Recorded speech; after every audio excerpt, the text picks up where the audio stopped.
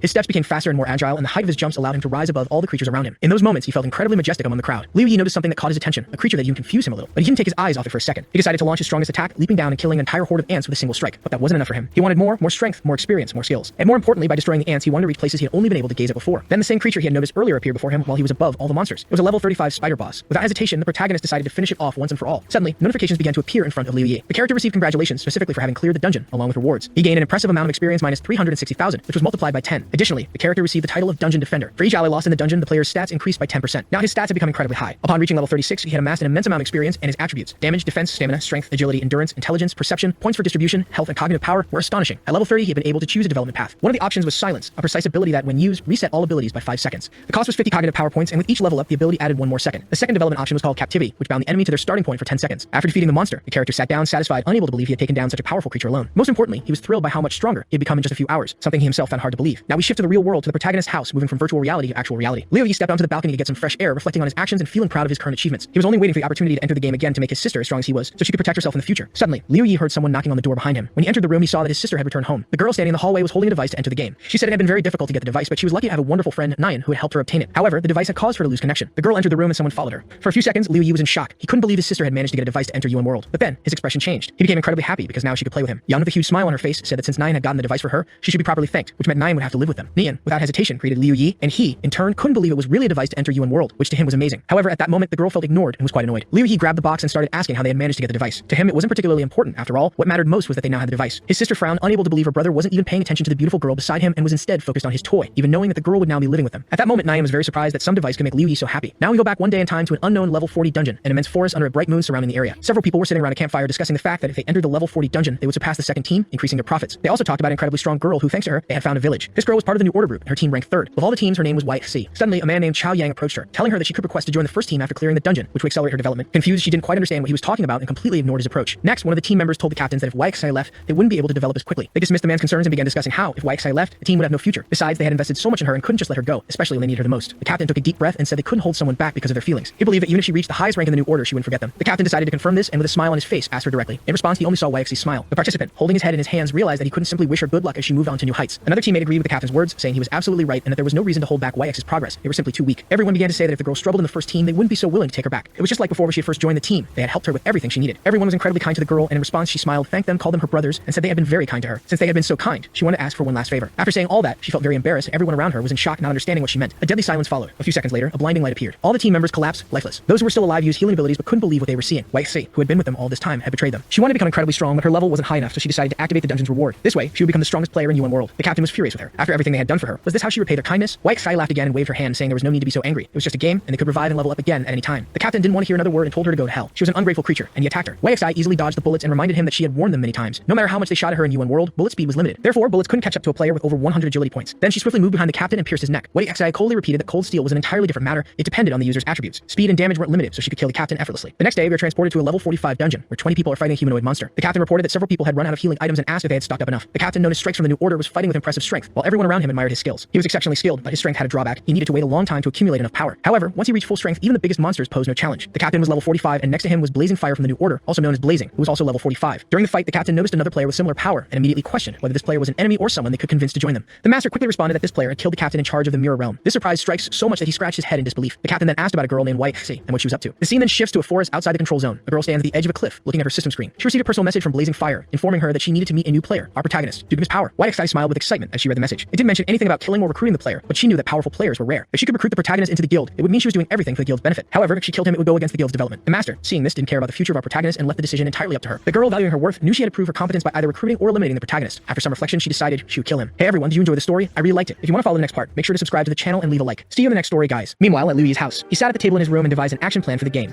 He needed to level up his character and equipment to level 60, while also preparing to fortify camp in the real world before the apocalypse. In his previous life, he remembered that the highest level ever reached by a player was 60. If he could reach that level before the real world's domination, he would effectively become the strongest player. With that power, he could ensure his own safety and his sister's. With the collapse of public order and resource scarcity, only the most powerful guilds would be able to restore balance. In that scenario, food became the most valuable currency. Therefore, it was essential to stock supplies and establish a secure camp for him and his sister. With the funds available, he decided to rent a neighboring building, while the remaining money would be invested in buying rice and canned food. Now, he just had to wait for the supplies to arrive. In the game, his level was only 36, still far from his goal. To reach the maximum, he just needed to avoid dying and keep accumulating resources in the real world. That way, he and his sister could live in peace after the domination. When he entered the game with his sister and her friend, he led them to the weapon pavilion. He explained that in the world of Yuan World, strength was the most important skill, and its foundation lay in weapon practice. To maximize growth, it was essential to master different types of weaponry, and thus awaken their true power. His sister analyzed the spear while he reminded Nyanchu that skill without ki was useless. Therefore, they should practice with all weapons until they reach their full potential. Currently, Nyanchu was at level 32. Both agreed with the plan. After that, Liu Yi walked toward the exit, and while observing them, reflected on how his actions had changed the course of history. In his past life, Nyanchu never came to his house. He didn't believe his interference had anything to do with her bringing the device to Liu Yan. In the past, thanks to Nyanchu, he and his sister survived for 3 whole years. Now he felt it was his turn to repay the favor. With his determination, he ran out of the pavilion, and as he jumped with joy, he felt he was getting closer and closer to his goal, reaching level 60. Half a day later, Liu Yi emerged from a level 35 dungeon, now at level 37. One of his team members, smiling, commented on his impressive strength, saying that he could clear a dungeon designed for 10 players all by himself. Another teammate agreed, mentioning that without him, the group would have had a much harder time. Excited, they decided to face the dungeon again, but Liu Yi refused as he still had other priorities. The players, disappointed, insisted that he add them as friends and promised to call them next time. He smiled, scratched the back of his head, and agreed. However, upon returning to the team's search room, he clenched his fists nervously, reflecting on a major problem. Clearing a level 35 dungeon designed for 10 players took at least half a day, maybe even a whole day. The experience gained there amounted to half a level. If he continued at this pace, in 20 days before the real world's domination, he would only reach level 50. Reaching 60 would be impossible. Sitting alone in the empty hall, he pondered over his first experience clearing that dungeon. That was when he received the title of Dungeon Protector and realized there was only one solution. By sacrificing 9 teammates, he could maximize his experience. In his previous life, such dungeons were called slaughterhouses, and players who resorted to this method were known as street rats. If he followed this path, he would become one of them. However, if that was the only alternative, his thoughts were interrupted by the sound of a notification. A system window appeared before him, announcing a new message. Upon opening it, he saw an invitation to a dungeon. It was a level 40 expedition for 10 people. Reading the familiar name, he was surprised. Then the surprise turned into joy. Standing up from the bench, he exclaimed that this was the girl who, in his past life, became the strongest fighter. Liu, he wondered why she would suddenly invite him to a dungeon. If he accepted, he would have a unique opportunity to evolve quickly. A confident smile appeared on his face. Besides, she was a member of the New Order. In the past, he had never met her under such circumstances, so he was sure she was plotting something against him. His legs trembled for a moment, but his eyes remained firm. Only the dungeon would allow him to grow. With that in mind, he made his decision. He accepted the invitation. The team list was displayed before him. All players had levels ranging from 37 to 45. Seeing the familiar names on the list, Liu Yi smiled upon noticing Lin Fei.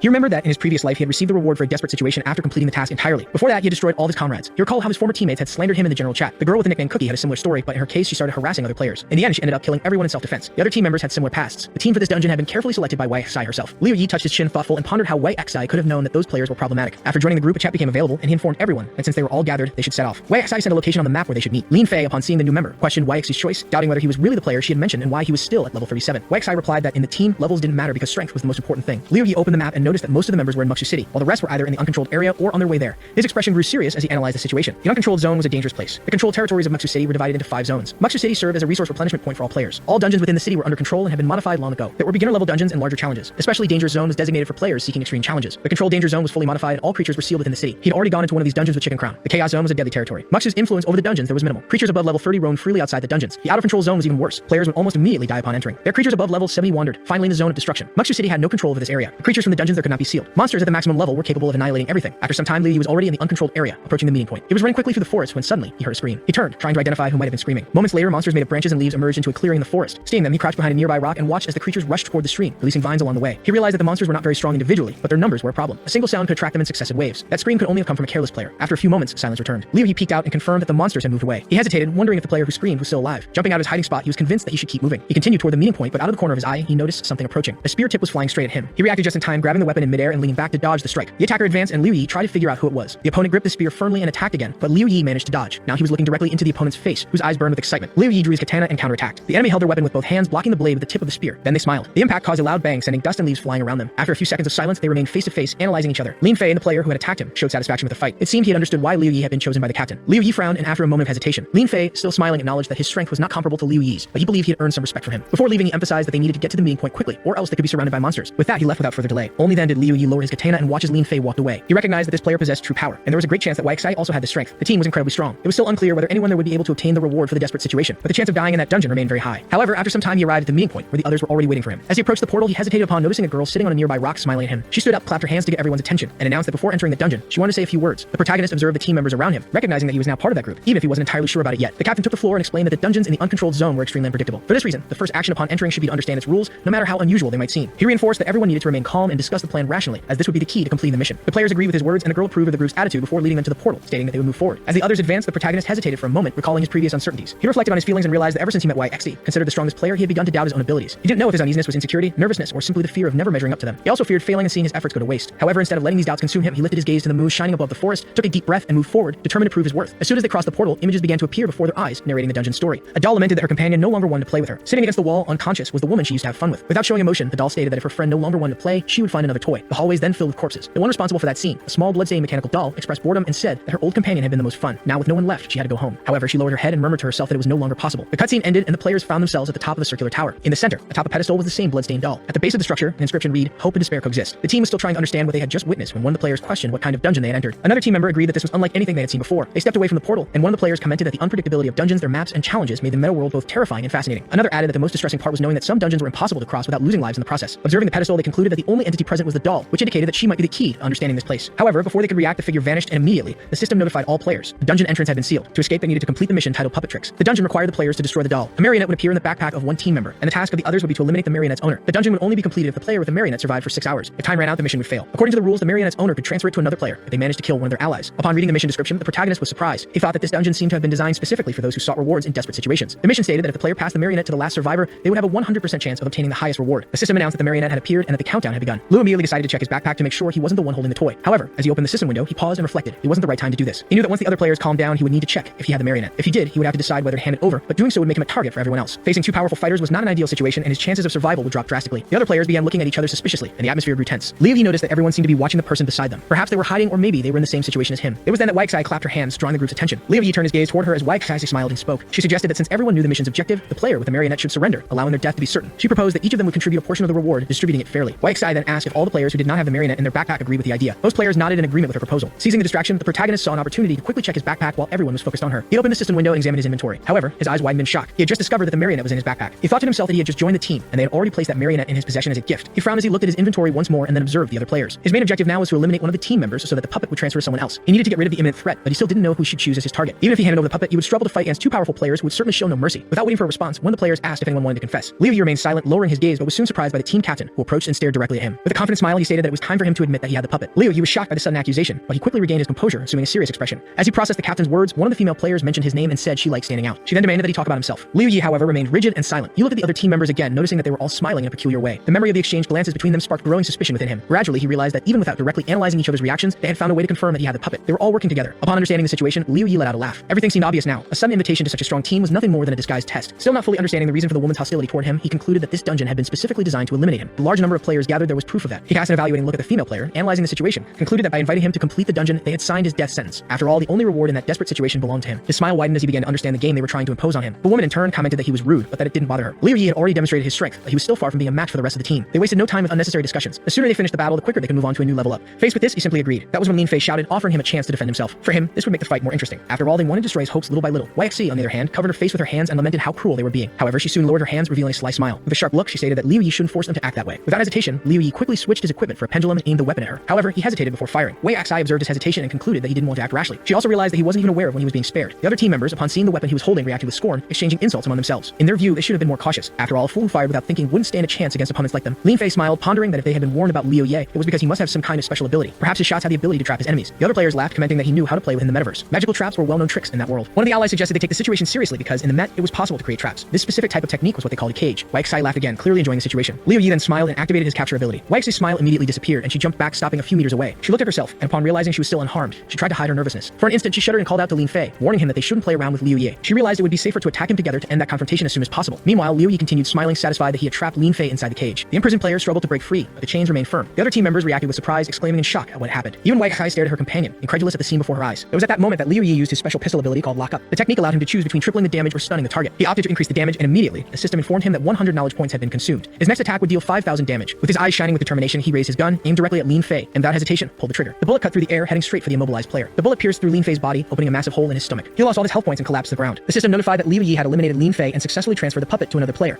With the death of a team member, the title of Dungeon Defender was activated, increasing all his stats by 10%. Additionally, he received a pearl as a reward for the kill. Meanwhile, the other team members stared at their fallen companion, shocked by what had just happened. Liu Yi, on the other hand, was reflecting on his situation and his greatest fear. The two possible scenarios that could lead to his death. The first possibility was facing Wei Xia and Lin Fei together in a direct attack. The second, even more dangerous, was the presence of a fourth member on the team, someone with an unknown power. Assessing the available information, he realized that within that team, only Wei Xia and Lin Fei were strong enough to face him. That meant the real danger lay in the first option. His opponents had been overly confident because they underestimated his strength. Thanks to that mistake, he had managed to eliminate Lin Fei, breaking the balance of the strongest duo. Now that he had significantly reduced the threat, he only needed to take down the rest of the team. A smile formed on his face as he realized that victory was within his reach. Although the ideal strategy had been to eliminate Wei Xia first, she had managed to dodge the shot at the last moment. This was due to her heightened perception, a trait that gave her an advantage in fast-paced combat. Liu Yi then issued a direct warning to the team, informing them that the puppet had passed to one of them. If they wanted to protect their ally, they needed to act immediately. Otherwise, he would destroy the puppet, eliminating any chance of revenge. Aware that the team was weakened, he knew he had to be cautious to secure his victory and claim the dungeon's reward. His next step would be to identify the player who had the puppet in their inventory and hold onto it until the end. The team captain, upon hearing this, cursed loudly before freezing in place. The realization of the immediate danger made her spin around toward the group and order everyone to stay still. She knew that Liu Yi was trying to find out who had the puppet. The other team members, visibly nervous, formed a circle around one of them, attempting to hide them. The player at the center, frightened, instinctively took a step back. Liu Yi noticed her reaction and smiled, realizing he had found his target. The terrified look in her eyes confirmed his suspicion. He understood that at that moment she was completely cornered. Without wasting time, he propelled himself forward and activated his ability, increasing his stats by 200%. He dashed directly toward his target, determined to eliminate anyone who tried to stop him. With his katana in hand, he cut through the players in his path. Their resistance was insignificant. The system notified that he had defeated 6 opponents, increasing his stats by 70%. Some of his attributes surpassed the 1,000 point mark. As a reward for the kills, he received new pearls, equipment, and items. Faced with the carnage, Wei Xia charged at him furiously, wielding her dagger and trying to strike. Liu Yi, however, reacted quickly, blocking the attack with a precise movement of his weapon. Meanwhile, one of the players, nicknamed Cookie, trembled with fear and collapsed to the ground, unable to react. The team captain, noticing his condition, explained that Cookie was still alive but had the puppet. That meant Liu Yi was aiming for the dungeon's reward. Surprised by his audacity, the captain mocked him, but Liu Yi only responded with a smile. Her boots gleamed as she activated her arcane jump ability, allowing her to move quickly to the side. She warned her opponent that he had made a mistake by choosing her as his target. With almost imperceptible speed, she began to circle around him. Liu Yi remained alert, realizing that in an instant, she had simply vanished from his line of sight. Before he could react, Wei Xia appeared behind him, ready to strike. However, anticipating her movement, he turned and swung his katana in her direction. Wei Xia, being more agile, dodged again and reappeared behind him, landing a punch. Without giving him space to recover, she continued attacking repeatedly, drastically reducing Liu Yi's health. He then activated his recovery ability, instantly restoring his health bar. Next, he raised his blade over his opponent. Wei Xia, surprised, announced that the damage she had inflicted was 9,000 points, equivalent to 75% of his total health. She recognized that she was facing an absurdly resilient opponent. The clash of blades echoed loudly. Confident, Wei Xia stated that at this rate, he would run out of healing potions before the battle ended. That would guarantee her victory. Liu Yi, however, simply smiled. Without hesitation, Wei Xia switched weapons and executed a sudden attack. The strike was devastating, reducing 9,800 points of his life. But just like before, Liu Yi restored his health in an instant. Stunned, Wei Xia tried to make sense of what was happening. She knew that the level 30 instant recovery potion only restored 1,000 health points and that each player could only carry 10 vials inside the dungeon. However, Liu Yi had already regenerated more than 19,000 points in total. It didn't make sense. As she tried to comprehend the situation, she failed to notice Liu Yi's sudden movement. He advanced with a powerful punch, striking her forcefully. Then, with a smile on his face, he apologized. Liu Yi confidently declared that the only winner there was him. Wei Xia gritted her teeth, dodging at the exact moment he attacked again. He watched her with a displeased look as she quickly retreated, stopping beside Cookie. That was when she made an observation. Given Liu Yi's enormous health pool, she was convinced that he possessed support abilities. Liu Yi smiled at her deduction and responded that Wei Xia, on the other hand, had invested all her distribution points into dexterity. Besides her strength in close combat, her speed had reached an abnormal level, and her attacks almost always resulted in critical hits. For a brief moment, her expression grew serious. Then, forcing a smile, she admitted that because of this, her knowledge stat was extremely low, which now left her completely exhausted. She reflected that she was probably out of options. Maybe the best thing to do was simply kill Cookie and the confrontation once and for all. Liu Yi immediately became cautious. He thought that somehow he had overestimated his own strength to the point of forcing her to consider such an extreme option. Wei Xia was far too fast. If she wanted to, she could have killed Cookie hundreds of times before he could even react. But if she knew she couldn't defeat Liu Yi directly, why was she still hesitating? Her behavior seemed contradictory. Liu Yi then asked what exactly she was waiting for. If Cookie was still alive, that meant it wasn't time to celebrate just yet. The system notified that the enhancement of all stats had been completed. Additionally, the pendulum and captivity ability had fully recharged. His eyes widened and without wasting time, he aimed his weapon at Wei Xia, ready to activate his ability. However, suddenly, his body froze in place. Confusion took over his mind. What was happening? Before he could understand, Cookie delivered a fatal blow to the team captain. Wei Xia looked at Liu Yi with a confident smile. The truth was revealed in the following seconds. Moments earlier, Wei Xia had instructed Cookie to kill her and then take his own life, ensuring that Liu Yi wouldn't be able to claim victory. She had promised her teammate double the reward if he followed the plan, and that was exactly what he did. After striking her, Cookie killed himself. Their bodies began to fade away. Liu Yi remained still, stunned by what had just happened. It was unbelievable. Wei Xia laughed loudly before disappearing completely, calling Liu Yi a loser and declaring that he had lost. When their bodies vanished entirely, Liu Yi was left alone in the dungeon. He took a step back, still confused, until his legs gave out and he collapsed to the ground. His mind swirled with questions. How did this happen? Why? Upon checking his inventory, he realized that the puppet had returned to him. That realization hit him hard. The entire fight had been completely nullified. Why would Wei Xia do something like that? Was it all just to deny him a possible victory? To him, it was ridiculous. He grabbed his own head in frustration, trying to understand what he should do. Both of them were dead, and now the puppet was with him. If Wei Xia hadn't killed herself and he had managed to defeat her, the puppet would have completed its journey in his inventory. Now, with no players remaining, all that was left was to wait for his own death. The chance to change everything had been lost so easily. He should have won. A loud, desperate scream echoed through the dungeon. After a while, his breathing stabilized. He lay on the ground, trying to catch his breath. Staring at the ceiling, he murmured to himself that there had to be another way. If all his allies were dead, then Yuan World wouldn't just let him lose like that. That meant there had to be another method to get around the situation. He got up and looked around, trying to think of all the possibilities. Then he decided to explore the room, determined to find an escape. Upon reaching the edge of the platform, Liu Yi extended his hand and felt something invisible in front of him. He quickly realized it was a transparent wall. After analyzing his surroundings, he concluded that the special dungeon's territory was limited to the size of that cylindrical platform. After another careful inspection of the area, he approached the central pedestal. With a doll in hand, he climbed onto the pedestal and cautiously posed, evaluating every detail around him. Soon, his eyes landed on a plaque engraved with an intriguing message. Hope and despair exist together. Upon closer examination, he noticed a scratch marking just below the main inscription. As he moved closer, he realized that something was written in small letters. Running his fingers over the surface of the stone, he managed to decipher the words carved there. I can't open the door. As he touched the inscription, he felt the slab beneath his hand give way slightly. The distinct sound of a mechanism being activated echoed through the air. At that moment, the system notified him that he had found the entrance to the Cutscene Research Institute.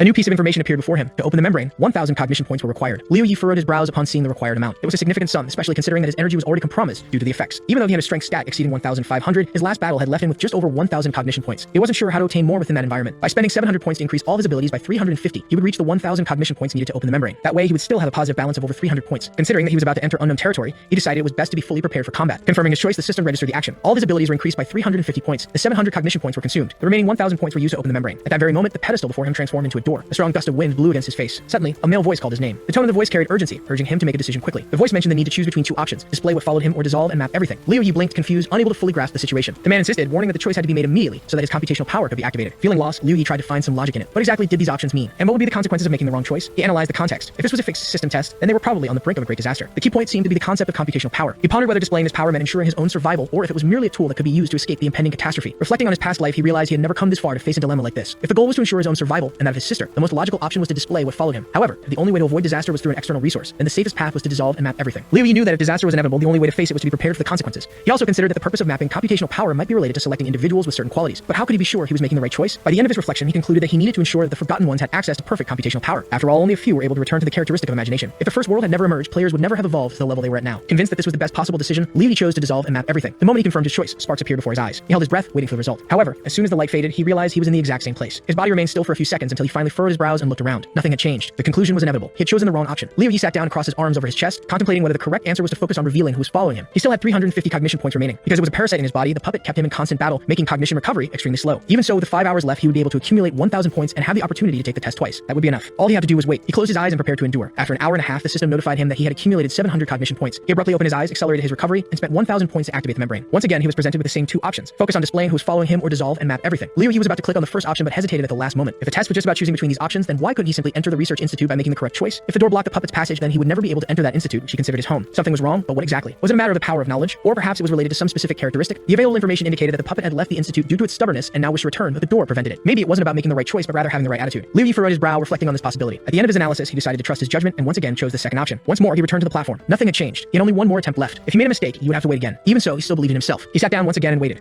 After an hour and a half, only 27 minutes remained before the task ended. When checking his cognition points, he saw that he had accumulated 700. Liu Yi opened his eyes, used the remaining points, and activated the membrane. This time, after choosing the second option, he immediately stepped back and felt the ground tremble beneath his feet. He jumped backward and saw the pedestal begin to descend. A satisfied smile appeared on his face as he exclaimed loudly that he had succeeded. The hardest part of the test was over. Now he was sure that the real challenge wasn't choosing the right option, but insisting on the validity of his choice. The door would only open if the same option was selected 3 consecutive times. In front of him, a staircase leading downward appeared. He observed the entrance to the research institute and concluded that the secret level was meant to be completed by a team. As he descended the steps, he realized that no one had ever completed this task the way he had. To do so, it was necessary to enhance all his skills, rely on pure wisdom, and activate a special counterattack. Without these upgrades, opening the door 3 times would have been impossible. At that moment, no one else would be able to access that hidden level. Liu Yi knew he had been very cautious. Even so, desperation could lead him to make risky decisions. Being bold, however, didn't mean acting recklessly. If he had known before entering that his team was so unstable, he wouldn't have made the mistakes that resulted in so many deaths. He walked down a long, empty, and well-lit corridor. At the end of the path, he found a door. In front of it lay a bloody corpse. As he approached, he noticed it was a woman. Suddenly, a glowing sphere appeared before him. Liu Yi looked at his own chest, surprised, and saw the sphere detach from him. It floated toward the corpse and merged with the body. Shortly after, the system notified him that the evil puppet had been purified. As a reward, Liu Yi received 1% of the membrane's computing power. He sighed in relief. The system then announced that the achievement Desperate Situation had been unlocked, triggering a series of rewards. The system settings began to adjust. Overcome with emotion, Liu Yi felt his legs weaken and leaned against the wall. He stored his weapon in the inventory. His legs were shaking. A smile crossed his face as he realized he was genuinely afraid of death. He covered his face with his hand, feeling embarrassed by his reaction. The system informed him that the configuration was complete. He received 22,464 experience points and 400 coins. His level increased to 44. His HP bar increased to 3,720 and his knowledge power to 846. His combat power was now 898. 2 new skills were unlocked. Status Lock freezes the target's health bar and prevents them from spending knowledge power. For every 10 levels, 1 second is added to the freeze duration. All skills apply to the target for 10 minutes. Consumes 50 cognition points. For every 10 levels, the duration increases by 10 seconds. Liu Yi clenched his fists with excitement. He still couldn't believe what he had accomplished. He thought he had only defeated Wei Xie, but in reality, he had overcome something much greater. He jumped into the air and exclaimed, laughing with joy. The dungeon began to disappear around him. Meanwhile, his sister and his friend had already mastered their weapon skills. The two exchanged glances, satisfied. Wei Xie was waiting for Liu Yi at the player's resurrection point. 6 hours had passed since she last saw him. He had not returned yet. She crossed her arms, worried, and wondered where he could be. Then Blazing Fire sent a message asking what happened. Wei Xie responded with a single sentence. There was a death. Blazing Fire asked if Liu Yi was responsible.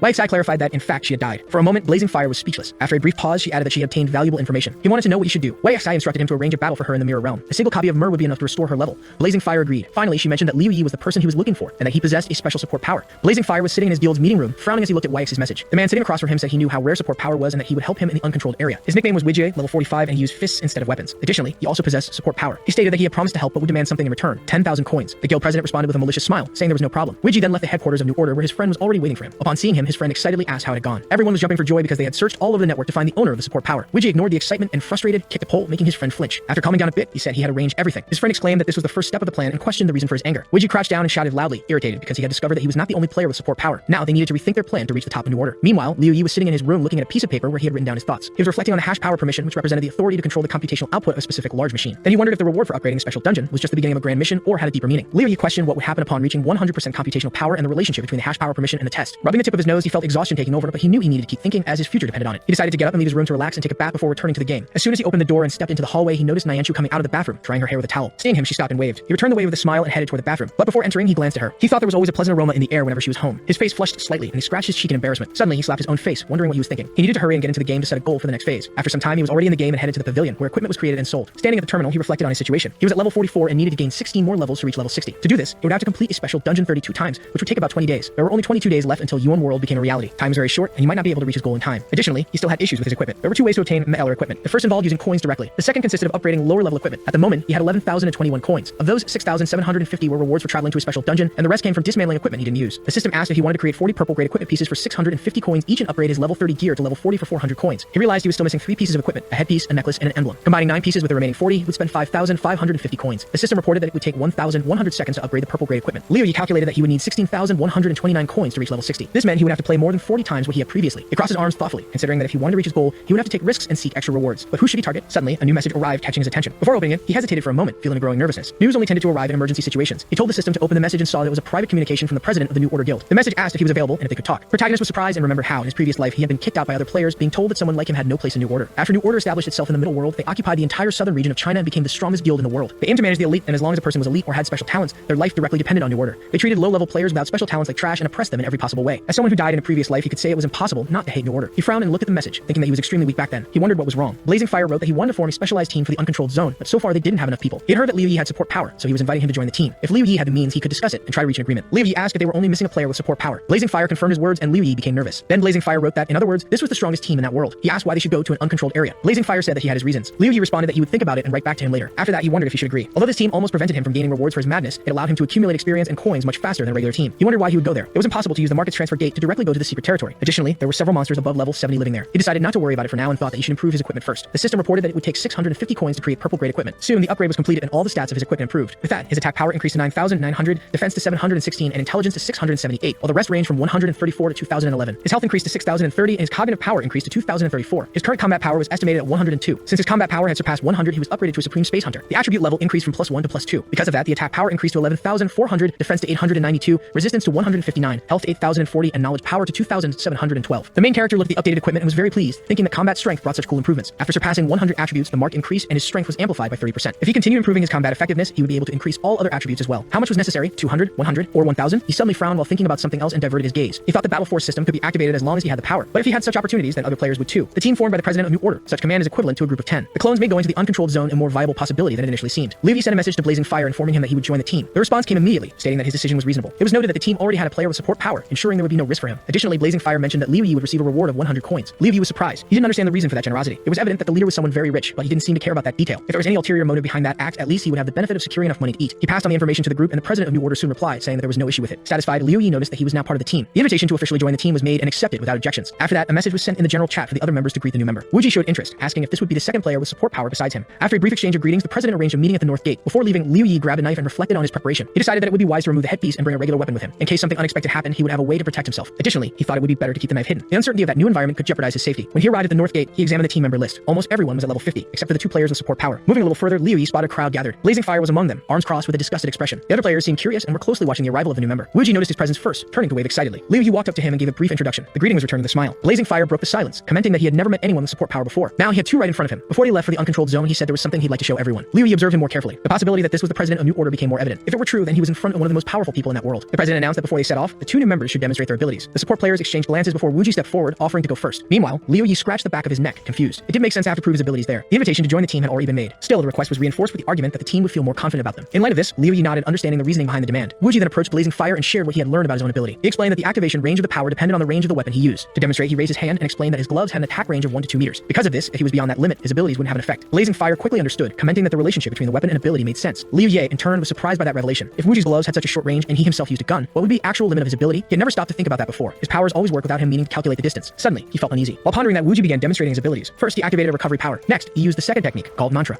He explained that this ability could be used against bosses, as it caused weakening, aging, and deceleration effects. Then he demonstrated the third ability, temporarily chaining the hands of the president of New Order. He informed that this technique was called Silence, capable of restricting any enemy, including bosses. To finish, he said he would leave his fourth ability as a trump card for more critical situations. Blazing Fire watched everything with a satisfied smile. Meanwhile, Liu Yi concluded that he would follow the same strategy. He reveal only 3 useful abilities to the team, keeping the 4th secret. When his turn came, he stepped forward and explained that he used a blade with a 3-meter attack range greater than Wuji's. He repeated the recovery ability demonstration, followed by the second technique called Blessing. The 3rd ability was Prison. To demonstrate, he applied the technique to the president, who was completely immobilized. The ability was deactivated quickly, and Liu Yi explained that the effect lasted about 10 seconds, although he couldn't guarantee it would work on bosses. Additionally, he mentioned that the Blessing could remove any negative condition, including his own prison. Just like Wuji, he kept his 4th ability secret. At the end of the demonstration, he exchanged a glance with Wuji, noticing the confidence reflected in the other player's eyes. Blazing Fire absorbed all the information before declaring that he understood both of their capabilities. With that clarified, he announced that they could finally set off. Turning to the other members, he made an announcement. Due to the lack of players with support power, the group had always been limited to the peripheral areas of the uncontrolled zone. However, now that they had 2 holders of this power, they could venture deeper into the region and explore its secrets. The players received his words with enthusiasm, raising their fists in a gesture of determination before departing. Liu Yi observed the scene and began to reflect. The rewards obtained from exploring the Chaos Zone and the uncontrolled zone were practically the same. However, the danger level was different. He wondered what made the uncontrolled zone special, why the president of New Order insisted on exploring it, if something hidden was there. His train of thought was interrupted when he realized he had stopped walking. Wuji noticed his hesitation and waved, catching his attention. Liu Yi resumed his steps, smiling at him before continuing to walk with the group. However, as he moved forward, his expression slowly turned serious. For him, there was only room for one support player in that team. It was only a matter of time before Wuji was eliminated, and when that happened, Liu Yi would be the only holder of that power in the team. When they arrived at the entrance of the uncontrolled zone, the players were faced with the decaying landscape that awaited them. Tall, ruined buildings sprawled everywhere, creating a dark and oppressive scene. The team captain took the lead, explaining the specifics of this area in comparison to the Chaos Zone and the Dangerous Zone. The main difference was that the difficulty in the uncontrolled zone was determined by the number of team members. For this reason, their group consisted of 10 people. However, even though this was the minimum number allowed, the difficulty would still be equivalent to that of a squad made up of 80 combatants. Therefore, they had to remain vigilant at all times and never act recklessly. Additionally, the captain warned them that eliminating monsters in this region did not grant rewards. With that in mind, upon encountering them, the priority should be to find shelter immediately. If there was no safe place nearby, they should attempt to distract the monsters. If necessary, sacrificing some team members to ensure the survival of the others would be required. A heavy silence settled among the players after this declaration. Without further delay, the captain jumped ahead with swift agility, leaping from one of the buildings. Without hesitation, the other players followed suit, jumping after him. Liu Yi, on the other hand, crouched for a brief moment, analyzing the surrounding environment. Then he propelled himself forward and also jumped. As he neared the ground, he noticed that the darkness thickened around him. As soon as his feet touched the ground, he lifted his gaze to the sky. A lightning bolt illuminated the horizon between the destroyed buildings. When he glanced to the side, he spotted the rest of the team members, and close to them, a monster perched atop a semi-destroyed building. The creature, upon noticing the players, let out a deafening roar. Liu Yi frowned, assessing the situation. Blazing Fire, maintaining his composure, ordered those with camouflage abilities to use them immediately. The players quickly reacted, scattering in search of hiding spots. As soon as they began to run, the monster jumped off the roof and started to chase them. However, before it could get closer, a second creature appeared out of nowhere, grabbing the first monster with brutal force. The captured creature let out a shrill scream as it was crushed in the larger predator's grip and violently thrown out of the building. The new threat didn't hesitate and began running after the group. One of the players, upon hearing sounds from behind, instinctively turned to check. His eyes widened as he saw a colossal monster in pursuit. Recognizing the creature, he shouted to the president of the Nova Order, alerting him. A man-eating leopard was hunting them. What should have been a simple entry into the uncontrolled zone had turned into a disaster. Blazing Fire, maintaining his cool, warned them not to panic. He ordered them to continue trying to avoid direct confrontation as much as possible. The group ran into a narrow alley, attempting to outmaneuver the creature. Wuji, intrigued, asked about the true strength of the monster. In response, one of the guild members explained that on a previous occasion, 10 squads had been sent into the uncontrolled zone to gather information.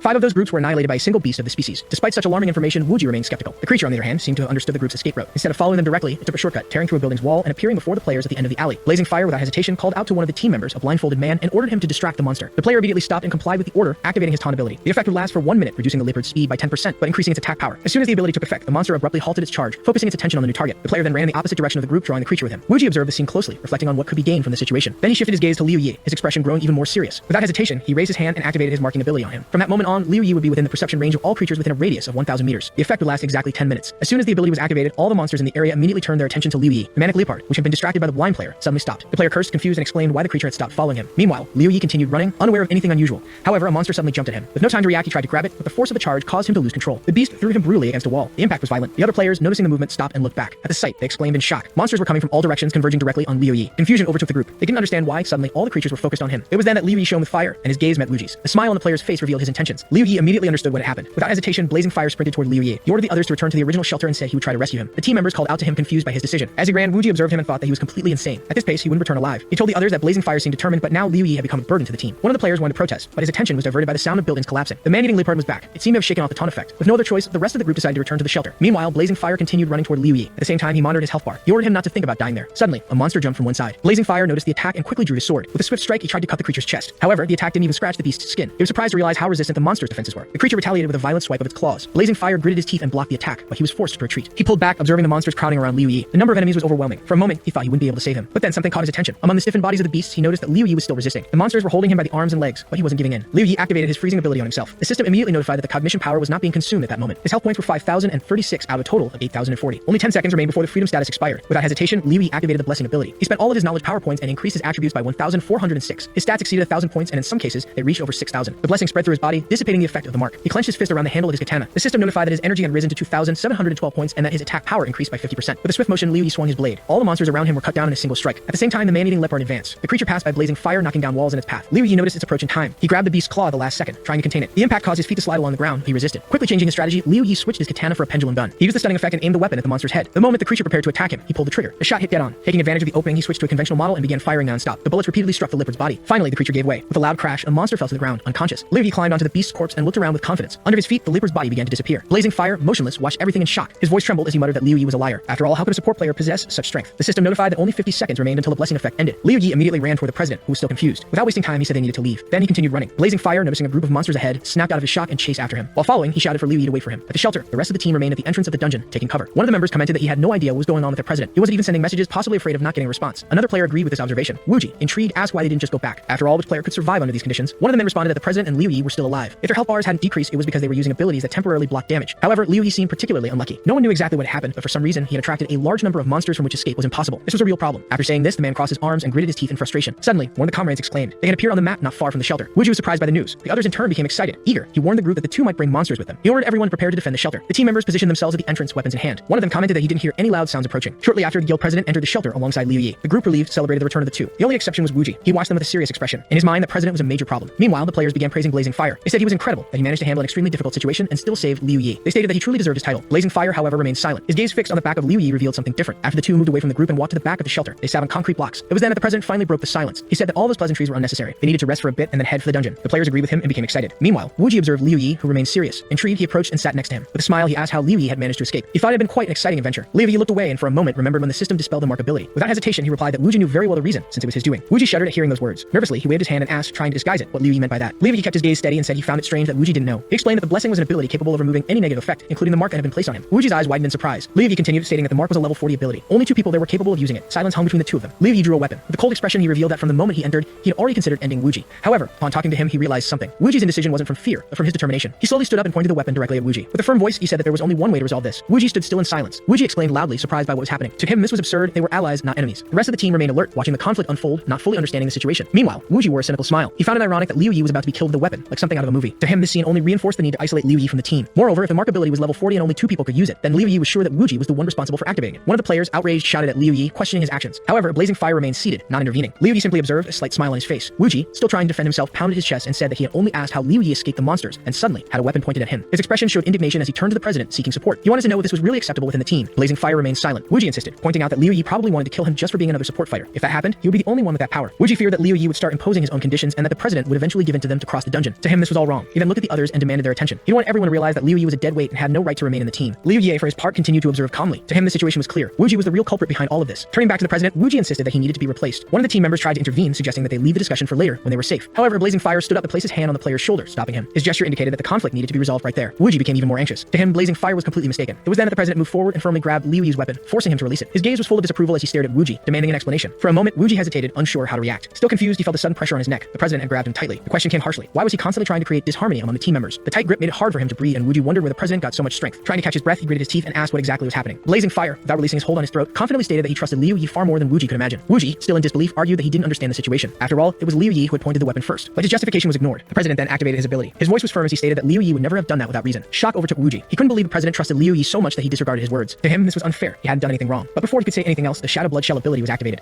A thick red liquid enveloped him completely, trapping him inside the bloody shell. His body was sealed and his life began to drain gradually. He tried to activate a recovery ability, but he realized in desperation that he was completely blocked. As his health drained away, Wuji started to panic. Staggering, he tried to approach Liu Yi, and in a last desperate act, grabbed his throat. His eyes were filled with terror, his breathing uneven. Then suddenly, his body went still. The last breath escaped his lungs. Without strength, he collapsed to his knees. His health reached zero. In an instant, he disappeared. The bloody shell dissipated, spreading across the ground before returning to Blazing Fire. Liu Yi, who had watched everything, finally broke the silence, calling for his companion. Then he sat down and murmured a thank you, smiling faintly. His mind revisited the moments when he faced all those monsters alone. An unsettling thought crossed his mind. If he hadn't done that, perhaps he would have been forced to kill all his teammates. After a few moments of silence, Blazing Fire turned to Liu Yi. With a serious look, he made an unexpected proposal. He wanted Liu Yi to join the new order. Then he completed his statement with a promise. Within the guild, he would have the highest position. Blazing Fire apologized for having killed Wuji earlier. He was aware of the contradictions within the new order's members, but he believed that recruiting a strong player like Liu Yi would allow them to overlook past conflicts. The guild members were surprised by the president's request. He had never shown such hesitation when inviting someone to the new order before. Moreover, he was offering exceptional conditions, something unprecedented. One of the players commented that all the guild members had gone through various stages of selection. He didn't understand what made Liu Yi so special to deserve a direct invitation. Liu Yi, on the other hand, asked an unexpected question. What was the cost? Blazing Fire showed surprise at the question. Before he could answer, one of the players intervened, questioning the absurdity of such a question. To him, it was more logical for Liu Yi to first understand the benefits before thinking about the costs. However, Liu Yi explained that when joining a guild, one should not only consider the positives. The most important thing was to understand the price to pay. The guild president maintained a confident gaze at Liu Yi. Then he lowered his head and smiled. He said that Liu Yi wouldn't have to pay anything. However, Liu Yi didn't believe the answer. He knew that when the bill came, he would hardly be willing to accept it. The true price was the willingness to sacrifice everything when the guild needed it, including unlimited levels and valuable equipment. In exchange, he would receive a generous compensation. Liu Yi frowned and looked at him with distrust. To him, crossing the dungeon of the uncontrolled zone would inevitably result in a massacre. His words had an immediate impact. The president and the guild members became alert. After a few moments of hesitation, Blazing Fire nervously responded that he didn't believe in such an outcome. He stated that the probability was minimal. Liu Yi, however, didn't seem convinced. He said that many promises had been made without any guarantee of fulfillment. Blazing Fire remained silent, observing him closely. Liu Yi continued, stating that he was willing to form an alliance, but would never give up his equipment or his level. Moreover, he would never play with anyone after that dungeon. The players considered his words an affront. To them, Liu Yi had no understanding of the magnitude of that offer. The annual compensation of guild members members exceeded 2 million. The only price to pay was to give up one's own equipment during the game. In their view, Liu Yi could only be a fool or a lunatic. Blazing Fire, however, simply sat on a concrete block inside. He recognized that it was a shame to lose such a promising player, but he also understood that not everything revolved around the New Order. The Syndicate was still a viable option. Liu Yi smiled and thanked him for his understanding. While observing Blazing Fire's calm expression, his thoughts drifted to the past. If he hadn't lived through so much stress and understood the true importance of equipment and levels for survival, maybe his decision would have been different. With his current strength, even the president of the New Order was personally inviting him to join the guild. For many, that would be a great opportunity. Looking down, Liu Yi reflected on this possibility. For a moment, he felt a slight regret for rejecting the offer. However, he soon brushed those thoughts away. With a discreet smile, he reminded himself that there was no need to apologize. The only reason the president wanted to recruit him was for his strength. If he continued to grow and stay alive, more and more people would seek him out. Meanwhile, Blazing Fire watched the chat window with a grim expression. In the chat, a player named Beishu wished everyone good luck. He wrote that the first dungeon of the uncontrolled zone would be special. It would have 10% of the computational power of the membrane. After a few moments, he added that one of the conditions to perfectly complete a special dungeon was to face a desperate situation. He also mentioned that he had completely failed in the last attempt. Not only had he not passed, but all his allies had died. Now he didn't even know how long it would take to recruit new members. Reading this message, the president gritted his teeth. He mentally cursed, reflecting on the implications of that information. If one of the conditions for passing really involved a desperate situation, then everything could get even more complicated. His gaze shifted to Liu Yi. He thought he had failed in the first step by trying to bribe him, but he knew that his strength was still an essential trump card. He needed to keep insisting. Meanwhile, in the chat, Xeno commented that they seemed to be on the move. He stated that the group was heading to an uncontrolled zone in search of the computational power membrane. Baishu added that 50% of that power was available. He said that soon they would see how much each one could take for themselves. Shino intervened, mentioning that both the Chaos Zone and the Danger Zone also had 10% of his power. However, he didn't think it was worth investing in them. Another player reinforced this idea, explaining that the cost-benefit ratio was better in the uncontrolled zone. There you could obtain 10% of the computational power at once. In the Danger Zone and the Chaos Zone, only 1% could be acquired per attempt, though the difficulty level was the same. Suan Shu suggested sending players who could handle the situation in the best possible way. This information made the president reflect. Maybe it would be better to recruit a player who knew how to work well with a team, like Strikes. If a massacre really did occur and Liu Yi refused to cooperate, he would have to resort to Strikes to eliminate him. Deep down, he hoped things wouldn't come to that point. After that, they continued their journey. Liu Yi reflected that by temporarily joining the New Order's team, he would have the opportunity to witness the full strength of the guild in action. This way, the attack on the dungeons of the uncontrolled zone could begin. The team consisted of a central tank, a player known as Fresh Meat Fan, in addition to a support tank, who was the president of the New Order himself. There was also a support fighter who never removed his blindfold and a damage dealer who wielded twin swords with lethal precision. Furthermore, a damage collection specialist eliminated monsters stealthily, playing a crucial role in the team. With impeccable coordination, the group took only 4 hours to clear a level 50 dungeon. As they delved deeper into the uncontrolled zone, the number of dungeons cleared increased. On the 4th day, the group had completed 12 dungeons. It was then that Liu Yi reached level 50. The achievement brought satisfaction, especially because upon reaching this level, he unlocked the special skill Level 50 Rebirth Power. Before him, 2 skills were available for selection: cooldown reset and scan. The first skill allows the reset of the cooldown for all other skills, but it had a 12-hour cooldown. The second skill allowed scanning the map of the area within a 1,000-meter radius, identifying resources, living creatures, and nearby players. However, every hour, 100 cognition points were consumed, 10 points per second. This skill had no cooldown, and every 10 levels, the scan radius increased by 100 meters. On the 3rd day in the uncontrolled zone, Liu Yi had reached level 50. On the 6th day, the team finally found what the guild president had been searching for. Upon spotting the portal to the special dungeon of the uncontrolled zone, Blazing Fire couldn't contain his joy. Soon after, a new player appeared to replace Wuji, who had died previously. Before that, the guild president had to temporarily invite a second-tier member to fill the spot. Meanwhile, Strikes was running through the narrow street between ruined buildings. With a precise jump, he propelled himself off the ground and landed on top of a building, where a team was waiting for him at the entrance of the dungeon. He paused for a moment and looked around. Currently at level 56, it was clear that his presence energized the team members. As soon as he arrived, everyone expressed relief. Strike smiled and gave a thumbs up before teasing them. He said that he had already warned those brainless chickens not to move ahead without him. The smiles of the players immediately disappeared. For a few seconds, no one said anything until one of them retorted, reminding him that the same rule applied to him. Strikes just laughed, then waved at the guild president and cleared his throat, trying to mask his embarrassment. He said no one had informed him about the situation. Blazing Fire remained silent, giving him a tired look. Liu Yi, who had been observing the scene closely, analyzed the newcomer. He recognized that this was Strikes, one of the 5 best players in Met World before his reincarnation. Moreover, he had already defeated a copy of Strikes in the Mirror Realm. However, he wasn't sure just how strong he was compared to his real version. While Liu Yi pondered, Strikes finally turned his attention to one of the team members. He approached the support player and stopped beside him. Strikes then asked if he was the so-called Liu Yi. The player looked at him and smiled. He said that the guild president had mentioned that Shine was strong enough to be compared to Strike's little toe. Upon hearing this, Blazing Fire and the other team members became visibly tense. Liu Yi frowned. If Strikes was comparing him to a little toe, then maybe it would be necessary to tear it off. He just hoped he wouldn't have to pay with his own life. Blazing Fire interrupted the conversation, scolding Strikes. He asked him to stop talking nonsense. Strikes, for his part, apologized to Liu Yi, explaining that he had the habit of saying impulsive things, but that his temperament wasn't bad. He then looked at the guild president and added that if Liu Yi was truly as strong as his little toe, then that was a good thing. Before he could say anything further, Blazing Fire raised a finger and ordered the others to take him to the dungeon. The players grabbed Strikes and dragged him to the portal. They said that since he was so powerful, he should go first and prove his words in practice. Strikes protested, stating that he wasn't like them and didn't need to be pushed. Blazing Fire watched the team depart inside. He wondered how he had managed to get that man into the guild. Now alone with Liu Yi, he turned his attention back to the dungeon entrance. Before them stood the portal to the long-awaited special dungeon of the uncontrolled zone. To calm his excitement, Blazing Fire took a deep breath before turning to Liu Yi. He told him that the true goal of the New Order in this area was this dungeon. No matter what happened during the raid, the guild would be in debt to Liu Yi. Liu Yi was surprised by this declaration. It only increased his curiosity. What exactly was the guild president looking for inside this special dungeon? Blazing Fire, without taking his eyes off the portal, exuded confidence. After a moment, he took a few steps forward and ordered Liu Yi to follow him. Before entering the dungeon, Liu Yi reflected on his situation. In his previous life, he never had the chance to communicate directly with the president of the New Order. As a low-level player at the time, all he knew were rumors, stories describing the guild leader as a ruthless man indifferent to the lives of others. However, after spending several days under his leadership, Liu Yi began to realize that the reality was more complex than he had imagined. For a brief moment, he considered the possibility that they could become friends, but he quickly dismissed the thought. True friendships only emerged between those with similar interests, and what he felt now was nothing more than a reflection of the temporary pleasure of teamwork. Deep down, he knew that if a conflict arose between him and the New Order, there would be no room for camaraderie. The only person he could trust was his sister. If circumstances forced them to be on opposing sides, he would have to accept the guild as his enemy and fight with everything he had to survive. With this resolution in mind, he crossed the portal. The moment he did, the environment around him abruptly changed. The scene unfolding before him was not real. It was a memory embedded in the location. 2 figures watched with satisfaction as something moved inside an incubation chamber. The creature had successfully been born. After removing it from the incubator, the scientists confined it to a secluded room to monitor its growth. One of them, excited, commented on the success of the experiment, praising the power of technology. The director of the research institute, satisfied with the progress, inquired about the brainwashing process applied to the creature. The response was not encouraging. All the methods tested so far had only served to make the creature even more agitated. Suddenly, without warning, the creature began to move at an alarming speed. Before the scientists could react, the monster broke the containment glass and charged toward the director. Among the scattered fragments on the floor, its reflection revealed a terrifying image. In the chaos, one of the scientists, badly injured, crawled to a table, and with the little strength he had left, warned the others to prevent the creature's escape. The director, overwhelmed with fear, made a desperate decision. He stood up abruptly and with a shout full of urgency declared that they needed to destroy it. He then pressed a large red button. The scene shifted once again again, bringing Liu Yi and the rest of the team back to reality. Now they were standing atop a mountain, facing the entrance to the Research Institute. The group paused for a moment, analyzing the location. Liu Yi recognized the familiar pattern, another special dungeon with cutscenes integrated into the narrative. While observing, Blazing Fire reviewed the information the system provided about the mission. The interface confirmed that the dungeon mission had been generated and that teleportation was disabled. Mission: an experiment gone out of control. The objective was to transport the life source of the Screaming Serpent to membrane number 304, located at the core of the Research Institute, for the incubation of ancient organisms. However, the mission had strict rules. The life source could not be removed from the player's inventory. Their lives were directly connected to the item. Anyone who broke the bottle would die immediately. In a matter of seconds, each player saw a bottle materialize in their hands. Blazing Fire assessed the situation and concluded that everyone had received the life source. In order for them to succeed, the ideal would be to reach their destination without any casualties. Taking a deep breath, the guild leader indicated that it was time to move forward. Liu Yi gripped the bottle firmly, examining it carefully. Until that moment, he had only participated in 2 dungeons with cutscenes, one of them during a special mission alongside YXC. As the group prepared to move ahead, no one noticed the presence hovering above them. High above, a shadow moved silently, watching every step they took. The calm was broken by a deafening scream. A colossal serpent suddenly appeared, its voice reverberating across the mountain. The group immediately turned around, feeling a chill run through their bodies as they faced the creature. Blazing Fire reacted quickly, attempting to coordinate the players, instructing them to form a combat formation. However, before they could react, the serpent released a second scream, this time unleashing a powerful sound wave. The impact was devastating. Several players fell to their knees, dropping their bottles to the ground while clutching their ears in agony. The moment the glass of the bottles shattered on the floor, the bodies of their bearers began to dissolve rapidly. The system soon announced the tragic result. 3 team members have died. Observing the fragments scattered on the ground, his gaze hardened. He realized that they had lost 3 bottles. The system notified Liu Yi of the condition that had been imposed on him. Watching the creature closely, he noticed that Strikes was already moving toward it. The warrior seemed determined to face the serpent on his own. He ignored any caution. The team, noticing his impulsive movement, reacted with concern. After losing 3 members, no one wanted to witness another death. Strike showed no hesitation and charged toward the monster with impressive speed. His intention was clear. He wanted to avenge the companions who had perished. The impact of his strike was powerful. To his surprise, the blade caused no visible damage to the serpent. Before he could react, the creature opened its enormous mouth. In a quick and precise movement, it swallowed him whole. The rest of the team watched the scene in shock. Some had already expected a similar outcome. Others were speechless at the speed with which they had lost yet another member. Showing no further interest in the remaining players, the serpent retreated. It disappeared into the forest. It was then that a detail caught the attention of the guild leader. The liquid inside the bottles of the deceased players began to distribute among the remaining bottles. He quickly understood what this meant. To complete the mission flawlessly, it wasn't necessary for everyone to reach the destination, only for the 10 parts of the life source to be delivered. Meanwhile, some players continued to discuss Strikes. The possibility that he was still alive was raised. Upon checking the team list, they confirmed that his name remained active. This indicated that he was still inside the serpent. Perhaps there was a way to rescue him. Faced with the uncertainty of how to deal with the monster, some team members began discussing strategies. The guild leader quickly ended the conversation. He seemed confident that if Strikes had survived up to that point, he still had a chance to escape. The most important thing at that moment was to head to the Research Institute and complete the mission. Liu Yi analyzed the situation carefully. The guild leader's actions reinforced his suspicions that he was seeking the perfect execution of the dungeon. The memory of when he himself had received 1% computational power for a flawless move came to mind. He began to question whether Blazing Fire was after the same benefit. With no other option, the group continued their journey. They maintained a fast pace toward the Institute. 20 minutes later, as they neared the destination, one of the players checked the team's map. He made a concerning discovery. Strikes was on the move. He was moving at an abnormal speed. At first, they thought he might be running to catch up with them, but soon they realized something was wrong. The conclusion came almost immediately. It wasn't Strikes who was moving, but rather the creature that had swallowed him. The warning came too late. Suddenly, one of the players noticed movement in the nearby bushes. He alerted the guild leader. Blazing Fire halted his steps immediately. He turned just in time to see a screaming serpent emerging from the vegetation. Its mouth was wide open, ready to strike. Reacting with speed, he activated the blood shadow skill. He dodged the attack at the last moment. Once he repositioned himself, he quickly assessed the situation. He ordered the players to take their combat positions. At the same time, he instructed that Strikes attack the creature from the inside, in case he was still alive. The serpent, sensing the movement around it, redirected its attention to the players. The players decided to attack the serpent together. As they advanced, they struck blows against the monster. Their attacks didn't seem to have any effect. The creature, seemingly impenetrable, remained unscathed. Suddenly, the snake violently swung its tail. Several players were thrown to the sides, hitting the ground with force. They quickly recovered, restoring their health. Meanwhile, one of the fighters used a whip to strike the creature's face. He was trying to distract it while using a provocation skill, moving from side to side. Without hesitation, he ran in the opposite direction of the others, quickly passing by the guild leader who was waiting for a chance to face the monster. The serpent then let out a deafening roar. Sound waves spread across the battlefield. One of the players didn't have time to react. His bottle shattered immediately. In an instant, his body began to disintegrate. Terrified, he realized that his death was inevitable. The rest of the group shouted his name, but nothing could be done. Blazing Fire and Liu Yi silently observed the spot where their teammate had been just seconds before. The impact of the loss was evident. Another team member, still shaken, brought news about Strikes. The player trapped inside the serpent reported that its internal defense was incredibly resistant. He couldn't harm it from within. Blazing Fire turned his gaze back to the imposing creature. Up close, he noticed a peculiar detail. The structure of the monster resembled an insect more than a snake. This explained its abnormal resistance. Liu Yi quickly realized the greatest danger of the situation. Since the bottles couldn't be stored in the inventory, the serpent simply destroyed them with its sound waves. Each strike was a direct threat to everyone's lives. The tension increased. The possibility that nearly the entire team could perish at the beginning of the dungeon seemed real. Silence filled the air for a moment. Without warning, the screaming serpent began to move again. To everyone's surprise, it turned around and disappeared into the forest. The players were confused. Why would the creature leave them alive after eliminating 2 of them? As they tried to find an explanation, they noticed that the liquid from the shattered bottle had been redistributed among the remaining vials. The tone of the fluid had become brighter. Blazing Fire analyzed the situation and began to form a hypothesis. The monster wasn't just attacking randomly, it was somehow testing them. If the perfect passage was truly the guild leader's goal, Liu Yi pondered what would be necessary to achieve it. Killing the serpent might not be the way. The real objective could be to connect all the remaining life sources. Blazing Fire ordered everyone to stay alert. Now that the monster had moved away, they had a chance to reach the Research Institute. Without wasting time, they set off. 20 minutes later, they arrived at a huge building. There was a large hole in the wall, indicating that something had escaped from there. One of the players checked the map and alerted the guild leader. The serpent was still nearby. Blazing Fire quickly assessed the situation. To buy time, he made a drastic decision. He ordered one of the players to break their own bottle. The chosen player hesitated, surprised by the command. Another player intervened, arguing that they couldn't afford to lose anyone else. Blazing Fire, however, was firm. With a large number of players, defeating the creature would be impossible. What they needed now was speed, not brute force. If they could drive the serpent away, they wouldn't have time to explore the Institute. Faced with the imposed decision, the player gritted his teeth and broke his bottle. The system notified the death of another team member. As soon as the bottle shattered, the screaming serpent immediately turned in the opposite direction. The strategy had worked. They had distracted the monster. The players continued on their path relieved. One of them, excited, praised the brilliance of the plan. Another said they should thank the captain. Thanks to him, they now had a way to track the movements of the dungeon boss. Blazing Fire checked the map and confirmed his theory. Meanwhile, Liu Yi began to reflect. Earlier, he had refused to spend money on equipment and levels. Now, if Blazing Fire knew how to get perfect passage, he could become a target as soon as they reached the Institute. In that kind of environment, surrounding him would be easy. Blazing Fire ordered them to hurry. The entrance to the Institute was now in sight. The group ran through the clearing that led to the building. Reaching the stairs, they quickly advanced toward the entrance. Liu Yi, however, suddenly stopped. A thought crossed his mind. He couldn't allow them to surround him inside. The other players noticed his hesitation. They stopped at the top of the stairs and asked what was happening. Without looking away, Liu Yi turned to Blazing Fire. He asked a single question. What was the easiest way to finish this mission? Everyone listened but said nothing, thinking that he should prepare for a battle against them. The president furrowed his brow and walked to the edge of the stairs. With a serious tone, he stated that Liu Yi was mistaken. The level of this dungeon was extremely high, and he had no intention of harming him. His only goal was to complete the mission. If Liu Yi didn't trust him, he could wait outside while the 3 of them completed the task. Despite the unknown dangers inside the Institute, the threat from the serpent outside was far greater. Liu Yi remained silent, evaluating the situation. One of the players called out to him, questioning his hesitation. He wanted to know what made Liu Yi distrust the president. He thought it was an absurd joke. Another player agreed, reminding that they had cooperated for a long time. There was no reason to doubt now. Did Liu Yi really think the president should treat him like a brother? Liu Yi furrowed his brow, weighing his options. Discreetly, he glanced at the map. According to the calculations, strikes would arrive in about 10 minutes. The serpent attacked every 20 minutes, meaning the next attack would happen in 13 minutes. If he wanted to act, he had to do so before the president met with strikes. Blazing Fire turned toward the entrance and, with a calm smile, stated that no one would be forced into anything. They just needed to complete the mission. With that, he entered the Institute. The other players, irritated, insulted Liu Yi. They called him a traitor and said they couldn't trust him at such a crucial moment. They would proceed without him. Liu Yi drew his katana and assessed his chances. The freezing status lasted 10 seconds. The blessing remained active for 60. Considering strikes, 4 opponents had significant combat power. If he used freezing along with the blessing, he would have a chance to defeat them. If he made a mistake, he would lose his alliance with the New Order Guild. If he hesitated, all his efforts would be wasted. Blazing Fire noticed his indecision and turned around, furrowing his brow. The guild members questioned Liu Yi with disdain. Did he really intend to attack them? Besides the alliance, his life was already practically lost. They wouldn't dirty their hands to kill him. Liu Yi felt that the answer was clear. Without hesitation, he activated the freezing status and the blessing. His strength and speed increased dramatically. In an instant, he shot toward the guild president, who activated a skill. Blazing Fire's body disappeared before his eyes. The players shouted, incredulous at Liu Yi's decision. They claimed he was making a grave mistake and wouldn't last long. Before they could react, Liu Yi swung his katana and cut one of the players in half. The victim's body fell to the ground. Before disappearing, the player murmured, stunned that it wasn't possible. The system notified the death of a team member. Another player charged forward furiously, moving back and forth in an attempt to deceive him. Liu Yi waited for the right moment. He firmed his grip on the weapon, advanced, and delivered a precise strike. The system once again notified the death of a team member. Liu Yi checked the map. Blazing Fire was still in the same spot. Strikes, however, was getting closer. Liu Yi gathered all his strength and attacked with ferocity, breaking part of the building's side. Debris fell all around. Looking around, he checked the president's health bar. His HP was still full. This meant that despite the impact, he hadn't managed to hit him. He checked the map once more. Blazing Fire was still there, but there were no signs of him among the debris. What skill was that? Liu Yi then realized strikes was very close. The system notified that the freezing status had expired. Looking at the debris in front of him, Liu Yi yelled out challengingly, calling the president. He asked if he was just a coward, incapable of facing him directly. Blazing Fire remained silent, not revealing himself. The system then notified that the blessing time had also expired. Liu Yi muttered to himself. If Blazing Fire wanted his cowardice to become a habit, he would stay hidden. However, strikes had already arrived. Seconds later, the figure of the player appeared in the clearing. Liu Yi noticed the movement on the map. Blazing Fire had moved toward his ally. Coming out of invisibility, the guild president appeared with a malicious smile. He mocked Liu Yi, praising his courage. However, he reminded him that when facing the man-eating leopards, Liu Yi had revealed all his trump cards. Blazing Fire stated that in the end he had sacrificed only 2 of his men. Liu Yi didn't respond, only furrowing his brow. Strikes in turn drew his sword. Without hesitation, he and Blazing Fire advanced together to attack him. Hey everyone, did you enjoy the story? I really liked it. If you want to follow the next part, make sure to subscribe to the channel and leave a like. See you in the next story, guys.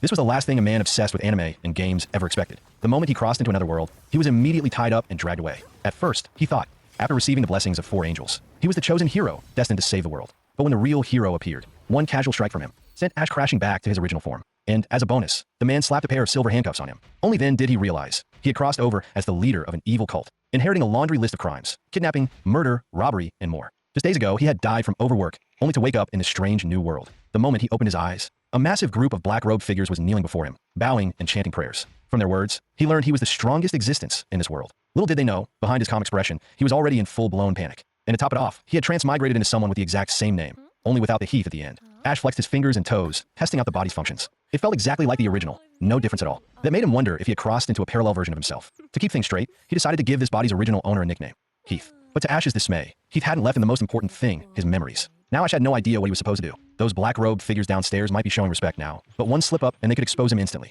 Just then, the grand hall suddenly shook violently, and one of the black-robed men shouted a prayer for the Lord to descend. In an instant, 4 glowing orbs of different colors fell from the sky. Ash's body dropped to its knees without his control, and the next second, all 4 orbs shot straight toward him. The red orb spoke first. I'm a lord of a billion lights. I grant you the angel of power, master of battle, courage, and honor, to sweep away all your enemies. Then the blue orb followed. I am the sovereign of storms, rain, and snow. I grant you the angel of wisdom, master of strategy, change, and fate, to guide you toward every goal. Next came the green orb. I am the eternal burning heart. I grant you the angel of life, master of vitality, equality, and sharing, so your health will never fade. Finally, the pink orb. I'm the spirit of dreamlike freedom. I grant you the angel of joy, master of love, pleasure, and art, to bless you with unmatched charm. As their voices faded, Ash felt an overwhelming surge of power flood his body. His mind sharpened, and his mood soared. The corners of his mouth curled up.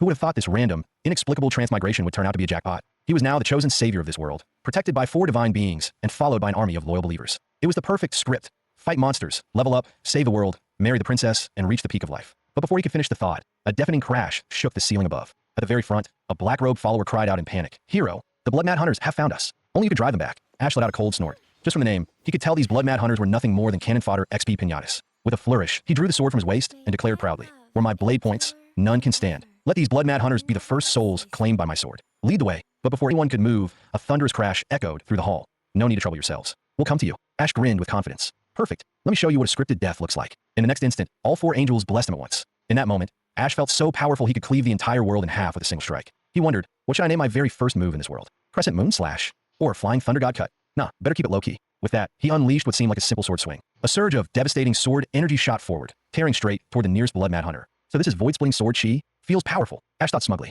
But the next moment, the Blood-Mad Hunter let out a mocking chuckle. That's it. With a twisted grin, he swung his blade, instantly transforming it into a chain sword several meters long. and unleashed a blood-red slash stretching across the hall. Ash's sword energy was devoured instantly, his defensive barrier shredded like wet paper. The entire underground hall split apart with a massive crack from that single strike, and even the ground beneath his feet gave way. Watching his attack crumble so easily, Ash was dumbfounded. How is this possible? Even the four angels were knocked back to their original forms by the sheer force of the blow. The angel of power became a vicious mantis. The angel of wisdom rotted into a giant fly. The angel of life melted into a pale maggot. And the most pitiful of all, the angel of joy, turned into a nauseating cloud of stench. The next instant, Ash slammed hard into the wall. The searing pain in his chest jolted him awake. He was just a clueless newcomer to this world. What made him think he could act so arrogantly out of nowhere, getting dragged into a war that had nothing to do with him?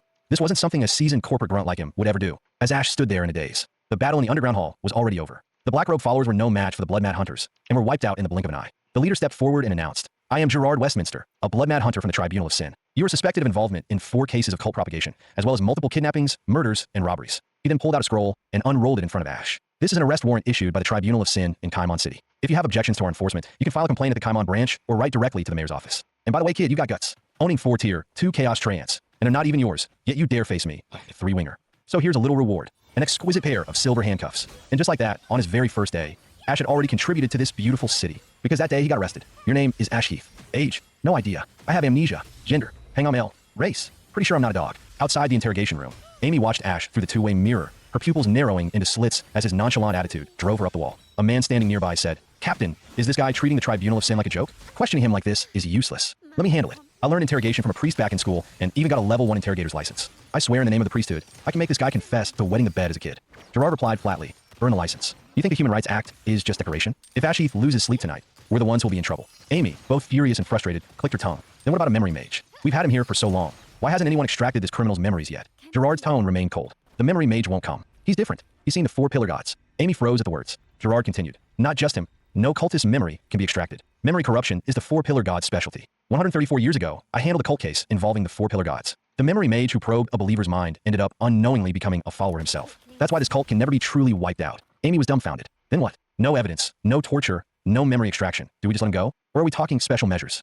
Gerard said coldly, "No special measures needed. There's a type of execution reserved for criminals this heinous. This interrogation is just procedure. The real trial will be held at 8 p.m. on the 15th by the entire city." Realization dawned on Amy, and she flicked her tail. Turning away, she said, "Then I'll leave it to you." Gerard was still watching Ash from behind glass. By law, interrogations over 15 minutes required a break for the suspect, something that actually made him breathe easier. Holding a cup of water, Ash's fingers instinctively touched the fully healed wound on his chest, his heart a mix of surprise and unease. Gerard studied his every move in silence. Everything about Ash's reaction seemed genuine, like he really was just an amnesiac ordinary man. Under the laws of this world, patients with depression can be exempt from punishment. But to prove memory loss, we'd have to extract his memories. Forget it. Let's move on to the next arrest. His trial will be the people's business. Inside the cell, Ash's heart felt as heavy as lead. He had thought he was the chosen hero destined to save the world. Instead, he'd become a cult leader looking to start a business, and was being hunted by swarms of heroes treating him like an XP mob. They'd definitely execute him. Sure, their questioning was polite, and the room came with free meals and lodging. But thinking about it, with how advanced this world seemed, and how nice the cells were, maybe they'd already abolished the death penalty. Just as he was quietly celebrating that thought, a sudden heat flared on the back of his neck.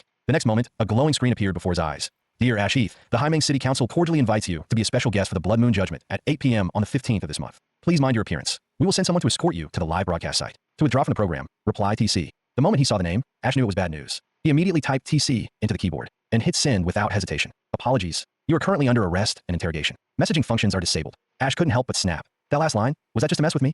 With a shrug, he completely gave up. So this glowing screen was basically this world's smartphone. He thought it was some cheat from transmigrating. Turns out it was just a standard issue gadget. Then, something caught his eye, a familiar app icon. Aurora's Magus Manual. Wait, how did this thing cross over with me? Aurora was the company he'd worked for in his original world. This app was the game his team had tasked him with operating. He just downloaded the demo back then, planned to test it out, but before he could play, he'd been yanked into this world. And now, somehow, the mobile game had come with him. It had even auto-installed into his mind's HUD. Could this be my transmigration cheat? Ash's pulse quickened. Bring me a miracle. Aurora's Magus Manual. Launch. But the next instant, the entire screen turned blood red. He froze, right? He'd forgotten he was still under a network ban. Just as despair set in, the screen chimed with a bright ding. No way. The system's back online, and the game had actually booted up. But to Ash's surprise, the only functions in the entire game that actually worked were the gacha system and the microtransaction store. He tapped one experimentally, and sure enough, it only opened the recharge screen. Ash slammed the glowing screen onto the floor and cursed, "A demo build for internal testing. And you actually put a cash shop in it? What? Try to take back our salaries." He opened another menu, stared for a second, then burst out, "Seriously? Even the first summon costs money? Who the hell came up with this shameless idea?" Then he paused. "All right, my company did. Never mind then." Just then, the screen on the floor chimed twice. "Sign in, system restored. Congratulations, you've successfully signed in. Reward, 1 source crystal. As a first-time bonus, you've received a 10-draw operator voucher. Every 10 draws guarantees 1 operator." Ash tilted his head. "Operators, huh? Can they actually fight for me? Whatever, guess it's worth a shot." He was about to hit the summon button when a thought struck him, making him freeze mid-motion. Pressing his hands together, he prayed solemnly, "O spirits of the earth, hear my plea. Mother Earth, bless me. God Almighty, amen." Ash breathed on his fingertips for luck, then decisively hit the recruit button, praying like mad to pull an operator who could change his fate. The results: 2 stamina potions, 2 EXP potions, a Mad Blade Sword Maiden, beginner combat card, and a training wooden sword. Ash's eyes lit up. Finally, a decent pull. He quickly opened the Sword Maiden stats page, only to scoff. Seriously? All that text? And she's just a vanilla pretty girl? Where's the Mad Blade part supposed to be? With a scowl, he slammed the screen down again. Fine, weak characters I can accept, but you mean I can't even summon her into the real world to fight for me? Then what's the point? I'm gonna be on the execution block in a few days, part of some executioner's KPI. What? You want to spend my last days logging in daily to boost your trash games metrics? Your starter unit can't even fight right away. How's a player supposed to feel hyped with design like this? I could be the lead dev myself. Mid-rant, he noticed a little red dot on the operator management tab. His inner OCD kicked in, and he tapped it immediately. To his surprise, besides the Sword Maiden, he had another operator, /Apocalypse, End Watcher, and this one looked exactly like him, right down to the outfit he'd been wearing before. Then he spotted a 30% EXP contribution note on the Sword Maiden's profile. If his guess was right, training the Sword Maiden in-game would make him stronger in reality. This could be his one ticket out of prison. Good thing I just pulled a bunch of training items. Ash muttered, didn't expect this training system to be so considerate. The happier an operator is, the better the training results. He sighed, but come on, I'm a dead man walking. Where am I going to find time to babysit a 2D girl's mood? Ash immediately set up a full week's training regimen for the Mad Blade Sword Maiden. Then he ordered, work hard for me, Sword Maiden. Just then, the system popped up a prompt. Activate the innate talent of /Apocalypse, End Watcher, to register the Mad Blade Sword Maiden into the Magus manual. This action is irreversible. Ash agreed without hesitation, and lines of code began streaming across the glowing screen. That should do it. Before he knew it, his eyes grew heavy, and he drifted into sleep. Meanwhile, 3 hours away from Ash's location, a young woman who had gone to bed early after her skincare routine suddenly found herself waking up inside her dream. She stood on a small, unfamiliar island. Looking around, she noticed behind her a corpse with a sword driven through its chest, strangely, with no signs of decay. She scooped a handful of seawater and tasted it. Sweet. So this really was a dream. But why would a dream contain a corpse she had never seen before? She stepped closer for a better look. Pulling the sword from the chest, she gasped, "This blade, it's perfect. It's like it was made just for me." She expected the body to collapse, yet it began to move. Startled, she gripped the sword tightly. "What are you?" "I am /Apocalypse, End Watcher. You may call me End Watcher. But don't worry, I'm not your enemy." He paused, then added coldly, "I'm just going to kill you." Her stance tightened. "What do you want?" End Watcher lowered into a ready position, hand on the hilt. "For the next 72 hours, you can only leave this place if you defeat me. Otherwise, you'll remain here for the full 72 hours. Before she could respond, his blade was already swinging toward her. In a blur, she was back at the place she first arrived. Touching her neck, she muttered, "What just happened? It felt like my neck was cut, but isn't this a dream?" End Watcher smirked. "The only difference between dream and reality is this. Reality is a dream woven by everyone, while a dream is a prison you build for yourself. And your 10-second rest is over." In the next moment, she was pulled right back to the starting point. End Watcher smirked. "You'd better hold that sword tight.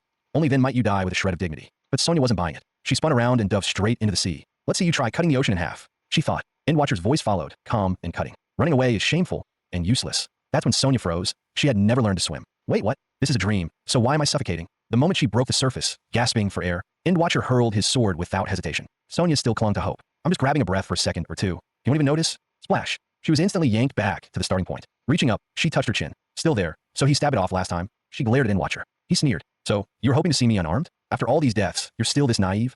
Sonya snapped. "End Watcher, you're completely unreasonable." Just when he thought she was finally ready to fight seriously, she dropped to her knees and hugged his leg. "Oh great, merciful, and noble unknown master. Sonya will follow you. Please stop tormenting me. I'll be obedient. I'll do whatever you say."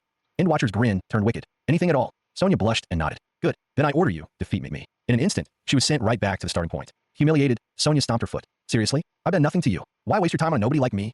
There are plenty of truly evil people in this world. If you want to punish wrongdoers, I can recommend a few. And if you're the villain, I can even point you to some high-ranking, hypocritical big shots. I'm just an ordinary college girl. Hardly worth all this effort from you." Sonya spread her hands with a resigned look. "Whatever you want me to do, just say it. I'm like a rose meant to be trampled, born to drift with the current." End Watcher's eyes narrowed. "How can you be sure you haven't wronged me before?" In the blink of an eye, Sonya was back at the starting point again. "So, if I survive for 72 hours, I get to leave this damn dream?" she asked. "Yes," End Watcher replied. "But there's no clock here. Compared to a lifetime, 72 hours isn't long. But in death, it's an eternity. Can you really endure constant death for that long? And why do you believe what I say is true? Even if you escape tonight, what about tomorrow night? Or the night after?" He shifted into a sheathing stance. "Once you've tasted death, you should know better than to expect miracles." Yet instead of reviving, Sonya raised her sword and blocked End Watcher's strike. "You've left me no choice, End Watcher," she shouted. The next second, she was sent back to the starting point. Closing her eyes, she racked her brain to recall every detail of their battles, and soon realized End Watcher had no supernatural powers. Even physically, he didn't outmatch her. She'd heard that a swordsman who'd reached the peak could make an onlooker's skin prickle with just a casual swing. Their grip on the hilt alone could make the weak submit. Compared to those true giants, End Watcher was merely a very skilled swordsman. Yet when she saw his wounds close instantly, Sonya sneered. "Oh, so it really is a fair duel." The moment her 10-second respite ended, Sonya launched the first strike. She had long noticed that in the very first second of every bout, End Watcher would place his hand on the hilt, preparing to gather power. That power was immense, but if she attacked first, his opening move would lose its edge. Through countless blocks and counterattacks, she finally spotted a flaw in his defense. End Watcher barely reacted in time, narrowly avoiding a fatal sword slash. He immediately countered, striking at her blind spot. But Sonia only let out a cold snort. Her feet shifted in a strange, flowing pattern, slipping cleanly past his strike. Didn't see that coming, did you, and watcher? I've been waiting for this moment. She shifted into a sheathing stance, smirking. After dying this many times, even a pig would have learned your moves by now.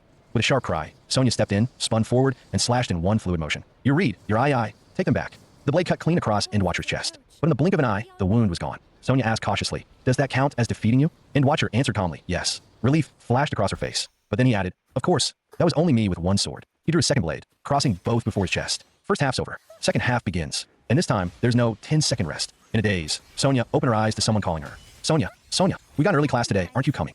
She rubbed her temples and sat up, finding only Ingrid left in the dorm. What time is it? 7:30. What's with you today? Normally you're up an hour early doing makeup. Looking weary, Sonia murmured. Maybe I had a nightmare. Ingrid waved it off. Nightmares fade fast. Hurry to class or you'll lose points. Then she left the room. Sonia sat there for a moment, then got up, washing and doing her makeup in one swift routine. In the classroom, her mind drifted back to the night before. Aren't nightmares supposed to fade? Why can I remember it so clearly? And as the image of striking the dual-bladed Endwatcher replayed in her mind, her trial had finally come to an end. But Endwatcher's parting words made Sonia's blood run cold. This trial is over, but your life is only just beginning. That was definitely no blessing. Her expression hardened. Apocalypse Endwatcher, I, Sonia, will never let you control my life. I've only just gotten it back on track. Meanwhile, in the luxury suite on the prison's lowest floor, Ash groaned, rubbing his forehead. What the hell? I feel even more tired after sleeping like I just got beaten up. Then he spotted a familiar red dot on his mobile game interface. His OCD couldn't ignore it. Without hesitation, he tapped it. The Madblade Sword Maiden appeared on screen, practically bouncing with joy. Congratulations on completing the trial. Your bond with the Madblade Sword Maiden has deepened. Ash blinked. Wait, just sending her into a trial increases our bond? That's the thing. He grinned smugly. Huh, good thing I set up early. Now stick to the plan and keep training, Sword Maiden. At that exact moment in class, Sonia felt a strange pang in her chest. But she calmly answered the teacher's question. Before a Magus enters the Void Realm, they must first summon at least one spirit. Only through the spirit can they open the gate of truth and step into the realm. Sonia Servi was born in one of the poorest, most remote villages of the Star Nation. For her to study at this prestigious noble academy was only possible thanks to the government-issued miracle bracelet. She blazed through all the basic courses stored in the bracelet, becoming the first in 20 years from her hometown to enter Swordflower University. When she first arrived, she faced her share of cold stares and mockery, but she quickly mastered makeup and fashion, and within a month, shed her heavy rural accent, never once slacking in her studies. She could be seen in almost every campus event, and her repeated stints as host made her a rising star, soon becoming the popular favorite to be the 67th Swordflower. She lived by one belief. If so many in this world could find happiness, why couldn't she? After class, Sonia hurried to the school gate, where she spotted her mother standing under the blazing sun. Mom, why are you just standing out here? Couldn't you find a tree for shade? Her mother smiled. I didn't want you to miss me, Linda. I've told you so many times, I'm Sonia, not Linda. Sorry, I forgot again. Sonia grabbed her mother's hand and headed for the train. Since you've come all the way to Gallus, I have to take you to see the capital. But her mother waved it off. On my way here, I saw a park nearby. No need to waste the money. Sonia ignored her and gently pushed her onto the train. Yes, she had changed her name, simply because here, even a random waiter might be called Linda. The first time Sonia came to Gallus, she was mesmerized by its clean streets and towering buildings. This was a place of polite, well-mannered citizens and massive LED screens that played promotional clips day and night. From that moment, she vowed, even if she were to die, she wanted to die in this city. And getting here at all was thanks entirely to her mother. Her father had been a drunken, short-tempered wreck who drank himself to death when she was still a child. Her mother raised her alone, and it was her mother's tireless work that allowed Sonia to focus on her studies. Most kids in her village started working in factories during the day, and at night could only watch the single channel they received, Meteor Channel. And so they drifted through life, never leaving that small town. Now, Sonia not only had a scholarship, but also earned extra from part-time work, and she was determined to let her mother enjoy the happiness this city could offer.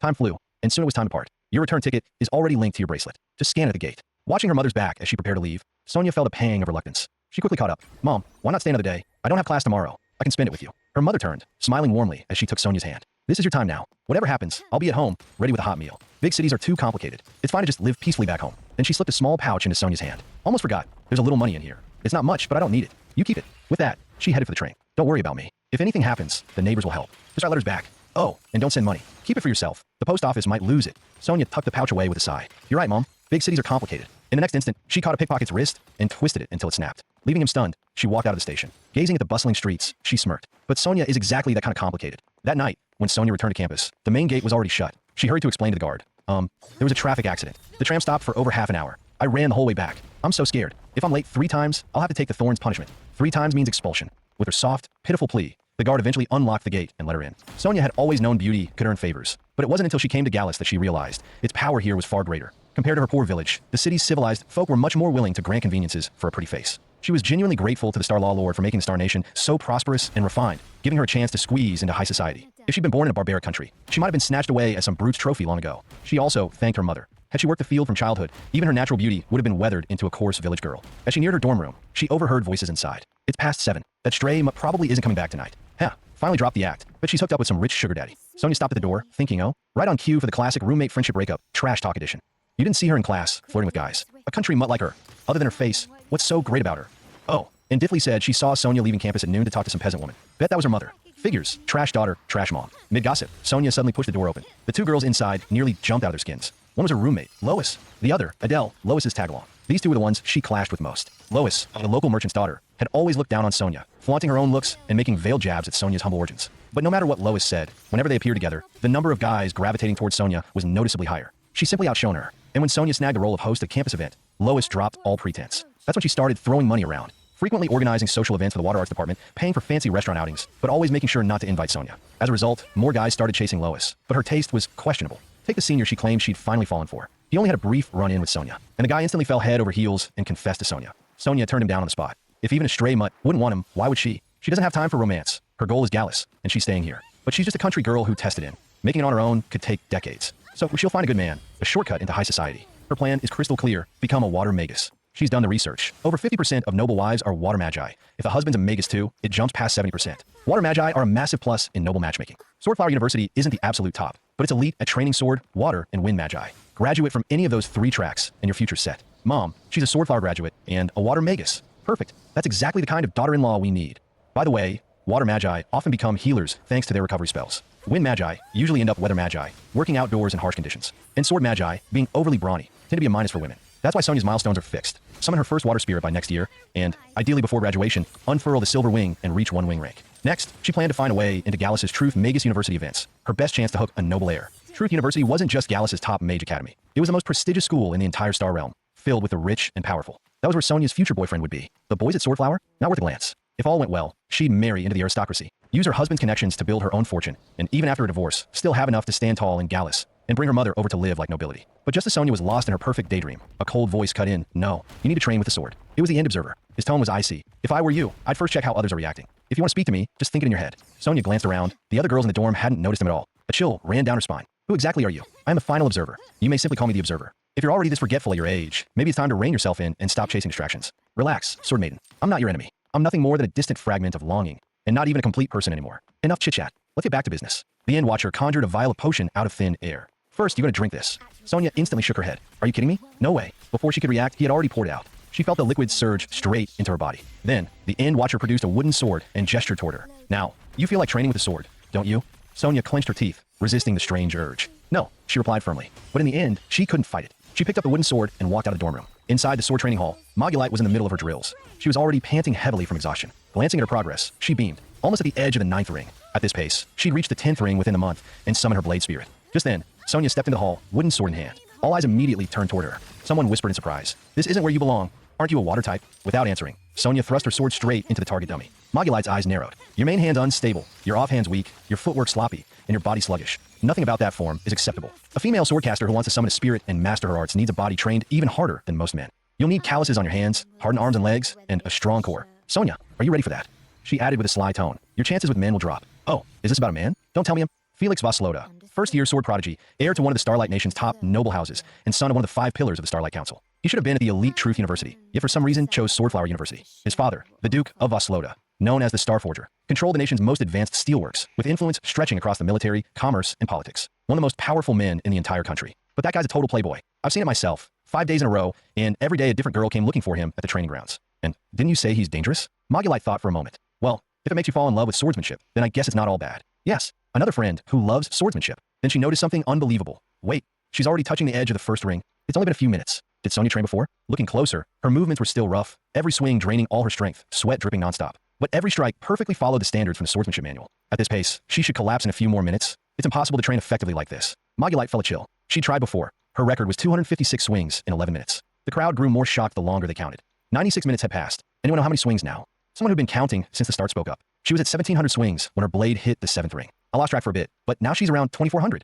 Just then, Celia walked in, Felix's upperclassman and girlfriend. She thought the noise was from her boyfriend. Could it be that Felix had finally summoned his Waveblade spirit? She was already thinking, should they celebrate at Amberfield Club, Golden Harbor Bar, or just head back to his place for some quality time? But to her surprise, Felix Intel was also standing there, watching. He was sweating, eyes locked on Sonia. Celia walked over and asked, "What are you all staring at? Why so tense?" Felix muttered, "Didn't even know our swordsmanship department had such a beautiful junior." Celia sneered inwardly. This girl might look barefaced, but she was clearly wearing a flawless first love makeup look designed to hit every single male weakness. With a face like that, her target could only be Felix. No way she's stealing my man. Celia quickly wrapped her arm around Felix's and smiled. "So, you're all watching her train just because she's pretty?" Felix explained. Since you're not a swordsmanship student, I'll make it simple. An hour and a half ago, she was a total newbie who couldn't even hold a sword properly. Now, she can cut into the 9th ring in a single strike. Celia's eyes widened. What? She's faking it, right? I trained for months, and even at above average skill, I only reached the 2nd ring. Felix couldn't believe it either, but he'd seen everything. He'd been waiting for her to hit a wall, but after an hour and a half, his jealousy had turned into pure admiration. He actually spoke with such humility and sincerity. Celia was even more stunned. Normally, Felix looked down on his own father and brother. Yet here he was staring at a girl for a full hour and a half. That was an extremely dangerous sign. And that girl, the hunter named Sonia, had been training nonstop for the entire 90 minutes. Not even a single break. Most people would need to rest after just a few minutes of practice. Even someone hailed as a genius like Felix could only last about 3 hours, and that included breaks to relax in between. No wonder this group of guys, who only knew how to brute force their training, had been utterly crushed. Celia's heart sank to the bottom. If she, the elegant and intellectual senior, scored 80 points in Felix's heart, then Sonia, the genius swordswoman beauty, was a perfect 150. She had virtually no chance of winning. Just then, Sonia's blade struck dead center, 10 points. Everyone froze in stunned silence. Sonia snapped out of her trance, realizing what she had just done. She'd landed a perfect strike.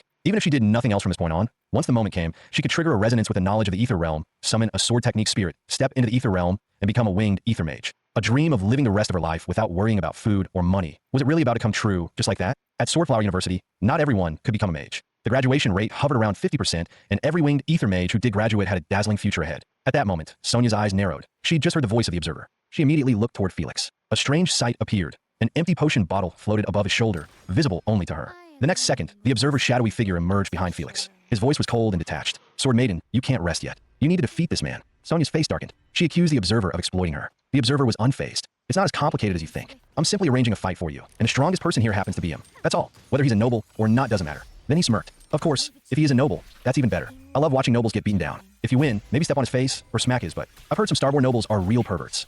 Sonia frowned. Can't you pick someone else? I don't want anything to do with Felix. The observer tilted his head, looking puzzled. Sonia had studied him before. This guy was strange and dangerous. As for Felix Voslota, one of the easiest noble heirs to approach at Swordflower University, she had naturally listed him as a potential target. His playboy reputation wasn't a real problem. The real problem was his family background and his notorious ex-girlfriend club. Rumor had it Felix was basically a 10 girls a day, walking reproduction machine. Yet, he'd never once taken a girlfriend to stay the night. He lived in a villa off campus, leaving immediately after evening training, always driving his one-of-a-kind silver Gallop Tiger, the only one of its kind in school. He swapped girlfriends at the rate of one every 3 days, yet never brought any home. Sonia refused to believe he could finish the job in just 3 days, which led to her conclusion. Felix wasn't a lust-driven pervert, but more of a collector, stamping girlfriends like they were part of a bizarre hobby. And the fact that the son of Duke Voslota ended up studying here, it was hard not to suspect he'd been caught up in some political power struggle. That's how it always goes in the novels. A guy like him would be the archetypal noble villain, someone you absolutely don't want to get involved with. The observer raised a brow. So, you're saying if I make you fight him, you're likely to get into trouble?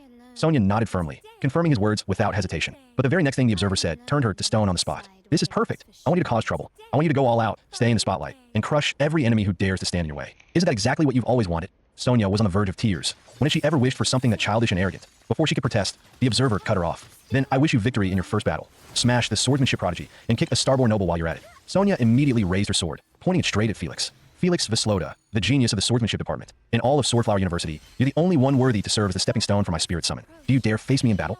The crowd erupted. Whoa, that's awesome. Is this the pride of a true genius? She's throwing down the gauntlet. A challenge. Celia's heart sank. Of course. Sonia's target was Felix too, and she'd used the oldest, yet most effective, trick in the book to get tied to him. Meanwhile, Ingrid tried to intervene. Nia, you've been training for 2 hours straight. Even if you're gonna duel, at least wait until tomorrow. But Felix shook his head. No, it's happening now. 2 hours. 3,600 strikes. From a beginner stance to sword mastery. You're the most gifted person I've ever seen, and only the second one who's ever made me feel fear. If I don't accept your challenge now, by the time I wake up tomorrow, I might not even have the courage to draw my sword in front of you. This might be my only chance to beat you. Even if people say I'm taking advantage of your exhaustion, I don't care. If I can defeat you tonight, at least I'll still have the right and the courage to chase after your shadow. The Voslota family was famed for its swordsmanship, with 4 secret stances capable of summoning a spirit. The wave stance was one of them. In the sword arts, a stance was not just a training method, but also a summoning ritual and a combat technique. Suddenly, Sonia realized her body was no longer under her control. She protested. What's the point of fighting if you're the one controlling me? Even if I win, it's really you who won. I'd just be a bystander. If all you want is to puppeteer me, go ahead. It's not like I can fight back. But how about this? Give me back control, and I promise I'll fight. If one opponent isn't enough, I'll take on 2. How about that? The observer gave a faint smile. And who told you I was the one controlling your body? Did you really think I just picked a random opponent for you? Did you really think I could ignore your will and force your body to move? You know you have a chance to gain power right now, and you know you've already wasted far too much time. That's why you came here, pushing yourself until every last drop of strength is gone, just so others would notice. Just so your roommate, Ingrid, would notice. You have more than just your looks. You have talent worth being proud of. So why challenge Felix? Because from the very first moment you saw him, you hated him. From the moment you saw him driving his silver Gallop Tiger through the campus road, basking in the crowd's admiration. From the moment you saw him become the center of attention, you were already jealous of him, envious of him, and you hated him. In his eyes, you were just a rookie who only knew the basic forms from the swordsmanship manual, even if your talent surpassed his. His wave stance could still hold the advantage. The wave stance of a noble family. The fight grew fiercer. Rage boiled inside Sonya. Why are they born with everything? Why do they get to be better than me in every way? Felix was barely holding his ground, stunned. She's still matching me blow for blow. Where is she getting the stamina? In an instant, his aura surged. He prepared to unleash his strongest strike, to end the match in a single blow. The observer stood among the crowd, watching Sonya with satisfaction. Now you understand, Sword Maiden. All of this comes from your own heart. It was you who gripped the wooden sword. You who stepped onto the training ground. You who wanted to defeat him. You who wanted to prove Sonya Survey is no less than anyone. Sonya took her stance, and Felix's eyes widened. Wave stance? The crowd exploded. Wave stance. There's no way she learned it just by watching. She's provoking him. This is insane. Celia's jealousy burned. A huntress this skilled? Using this kind of challenge to humiliate Felix. He'll never be able to forget you. And if you lose after this, you'll hand him the perfect excuse to agree to future duels. More chances to get close to him. Felix roared. Sonya, you're bringing this humiliation on yourself. I'm not inferior to anyone. The very next moment, their blades clashed fiercely. Sonya's wooden sword snapped in two. All eyes shot to Felix's shoulder. That was a spirit. Slowly, a spirit emerged above his shoulder. The wave sword spirit. A breakthrough mid-battle. Someone had actually summoned their life-bound spirit in the heat of combat. Truly worthy of a Voslota name. Mobrit called out loudly. Don't lose heart, Sonya. You'll summon your spirit soon enough. Then you can. But Sonya calmly said, I haven't lost. Two swordsmanship students whispered, still talking tough, kinda cute though. Geniuses just can't let go of their pride. The next instant, Felix's wooden sword also splintered apart. Gasps swept through the crowd. A spirit identical to Felix's had appeared on Sonya's shoulder. The place erupted. She summoned the Voslota family's wave sword spirit too? Don't tell me she mastered Felix's wave stance mid-fight and summoned it on the spot? That's impossible. If that was true, she had jumped from swordsmanship apprentice to swordmaster in just a few hours, achieving in one night what took others years to reach. In the crowd, the observer smiled in satisfaction. Sonya finally realized the observer was nothing more than a manifestation of her own mind. You hear just my inner voice? Just my hallucination? His figure began to fade away. Just before vanishing completely, he made a hand gesture and said, take a guess. Sonya cursed him silently in her heart. At that moment, the system chimed. / mad sword maiden leveled up. New skill acquired. Wave sword. Ash nearly jumped for joy. Oh yes, leveled up. I don't even know what a one-wing swordmaster is, but that guy who cut me down earlier had 3 wings. So wings must mean big deal extraordinary. He let a long breath. Getting up at 6 to check his training progress had been worth it. Hard work really did pay off. But where was that promised 30% shared recovery EXP? Ash didn't feel any stronger at all. No sudden surge of power. No mind-blowing rush. No instant skill upload. The / terminal observer operator interface hadn't changed a bit either. Could he have been scammed? Maybe it was because he hadn't spent any money. After all, his family's company was infamous for making games where if you don't pay, you don't play. Just then, a light flared at the back of Ash's neck. Dear Ash Heath, your life certification for Smash Lake Prison is now complete. You may move freely within designated areas. Please see the attached Smash Lake Prison inmate guide for details. Note, meal delivery will no longer be provided. Please proceed to the cafeteria for dining. Hearing this, he saw the prison gate actually open. What was going on? He quickly flipped open the inmate guide. Free activity hours, 7 a.m. to 10 p.m. accessible areas. Central Hall, reading room, gym, media room, Ocean View Terrace, couples room, supplies provided. Workshop, cafeteria hours. Breakfast 7 to 9 a.m. Lunch 11 a.m. to 2 p.m. Dinner 5 to 8 p.m. outside of these times. Meal ordering service is available. Reading room, report missing books to the administrator. Replacements will arrive within 3 working days. Media room. Only programs legally purchased from official channels are available. Currently screening movies will be provided only after theatrical release in couples room. Place used items in a recycle bin. Do not wash and return them yourself. This level of freedom was suspicious. Could be some prank message to mess with new inmates. If something feels this off, there's always a catch, and Ash wasn't about to fall for it. But while he was mulling it over, his stomach let out a loud growl. He was hungry. After a moment's thought, he decided to grab a quick meal and come straight back. Nothing should happen in the meantime, right? But when he stepped out, he noticed there wasn't a single guard in the hallway. He entered a large, bustling hall. Everywhere he looked, inmates were moving about freely, nothing like people who'd lost their freedom. Ash spotted a guard lounging around, casually playing a game. Completely unaware, he felt a surge of relief. Finally, a guard. At least there was someone he could call for help. He still hadn't received the Sword Maiden's experience yet, which meant he was a certified, grade A piece of deadweight. No combat ability whatsoever, plus all the mental weaknesses of an overworked corporate drone. Without an enforcer's protection, he wasn't even sure he could protect his dignity. Feeling a bit more at ease, he decided to look for the cafeteria. On the way, he overheard 2 men watching the news. Can't believe Lorenzo actually became a counselor. Looks like he's joined the Immortal Wine Club. That means Andrea's faction completely overshadows the mayor now. But the mayor won't even finish his term before he's out. A strange-looking man countered, I don't think so. Mayor Financiu has Bishop Enrico's backing. You'll see. Lorenzo's rise isn't a sign of Andrea's victory. It's his death sentence. Andrea's been rooted in Came On for decades. The church won't move against him unless stability is at stake. Just then, a voice spoke from behind Ash. Have you forgotten the railway commissioner's suicide 15 years ago? He turned to see green-skinned orc inmates and a goblin prisoner discussing high-level political shifts. Then, a blonde man strolled over. Well, the leader of a 4-pillar god cult actually cares about Cayman's municipal politics. Ash turned toward him. The man continued. Of course I know you. You've been on the 7 o'clock news, front page the last 2 days. News is the fastest way we get to know our new friends. First time meeting in person, though. You might have seen me on the news, too, Igula Boking. Ash replied cautiously. Nice to meet you. I'm Ash. Is everyone here this friendly? Boking grinned. We're always warm to newcomers. After all, we all share the same aspirations. Interested in joining our prison break research group? We look out for each other. Ash's eyes lit up. Talk about perfect timing. He'd been looking for a way to break out, and here was a ready-made group to join. Just then, a girl's cold voice cut in. If I were you, I'd punch him in the face. Hearing that, Ash thought the voice sounded familiar. Was that the Sword Maiden? The next second, he threw a punch straight at Igula Boking, just as his fist was about to connect. The system blared a red alert / warning. You are delivering excessive kinetic force to a citizen. This is a prohibited action. This is a prohibited action. His fist froze in midair, inches from Boking's face. Boking smirked. Ash, that soft, harmless punch of yours is kind of cute. Looks like you're enjoying prison life just fine. I won't bother you then. With that, he turned and walked away. Ash exhaled deeply, finally able to move again. What the hell was that? The Sword Maiden's voice was cold. What's there to be surprised about? The miracle chip in the back of your neck detected an attempted assault and sent a neural signal to temporarily seize control of your body, preventing the attack. This technology is widely used in livestock management, though it seems to work even better on humans. Ash was dumbfounded. Then why did you tell me to hit him? Even though fighting and spell use are restricted here, there are still plenty of little tricks you can pull. For example, using a spirit to form a contract. If I'm not mistaken, that man has merfolk blood. Merfolk are one of the races most adept at mastering the psychic arts. If you'd agreed to his offer and shaken his hand, it would have been the same as signing a contract. That means becoming friends who help each other. Except, in this case, you'd be obligated to help him, while whether he helps you would depend entirely on his mood. Ash's eyes lit up with realization. I get it. If I'd actually shaken his hand, that'd be the same as becoming his employee. And no, wait, his unpaid intern. Oh, right. Other people can't see you? The Sword Maiden replied coolly. I can keep talking to you like this, as long as you don't mind everyone else staring at you like you've lost your mind. So, you really are the Mad Sword Maiden? That's right. I'm a Mad Sword Maiden. Ha, observer. If I hadn't seen it with my own eyes, I never would have guessed you'd sink to a place like this. Mind if I laugh at you? Yes, I mind. And why aren't you wearing the outfit from your illustration? And you're not? You're strutting around in the deluxe Supreme Smash Lake Prison Classic inmate uniform. You don't look anything like your own art, so don't talk to me about mine. The Sword Maiden puffed out her chest. I'm a woman. You seriously expect me to wear the same unwashed outfit every day? Since you're here, Sword Maiden Doryman, help me bust out of this prison. She chuckled. And why would I help you escape? You've got food and a place to stay here. Suits a useless guy like you just fine. Why so desperate to leave? Outside might be worse. Why not just retire early and live the cushy life you've always dreamed of? Because I've been set up, and in a few days I've got this Blood Moon trial. That doesn't sound like they're inviting me to an all-you-can-eat buffet. The Sword Maiden snickered. Oh, the Blood Moon trial. Now I really don't want to help you escape. You can't do that. I'm your master. Her expression turned cold instantly, her eyes glowing crimson. You my what? She jabbed a finger hard into his forehead. What did you just say? You my what? Smoke practically puffed from his forehead with each poke. You're trying to say my master, right? Hell, what? You want me to call you that a few times so you can add more research material to all the dirty thoughts in your head? Ash's face darkened. And what's wrong with that? You're just a virtual character in a game, and I'm the player. If I die, you stop existing. With that kind of bond, why wouldn't you help me? Ash said coldly. Mad Sword Maiden, I'm not your master, but I'm not your slave either. If you can't even treat me as an equal, you might as well go back into the game and be nothing but data. The Sword Maiden turned, her voice calm. A virtual character? Huh? You're right. I'm nothing more than a phantom thought. But, observer, remember what you said today. You are not my master. You never will be. Swear it. If you lie, you'll lose your face and never get it back for 10,000 years. Ash swore back. I swear if I lie, I'll lose my face and never get it back for 10,000 years. Then the Sword Maiden beckoned him to follow as they walked. To be honest, it's not that I don't want to help you. I can't help you. As you've seen, no one but you can see or touch me. I can't affect the physical world at all. So how could I possibly help you break out of prison? Ash blinked. Then why are you here? To show off your new skin. Didn't you say it yourself? Our bond. The Sword Maiden replied. I'm here to transfer that 30% shared experience to you. Ash immediately spread his arms and closed his eyes, dead serious. All right, I'm ready. She jabbed him in the forehead again. Ready my ass. You think it's gonna go bling and suddenly you've mastered all my sword skills like some miracle?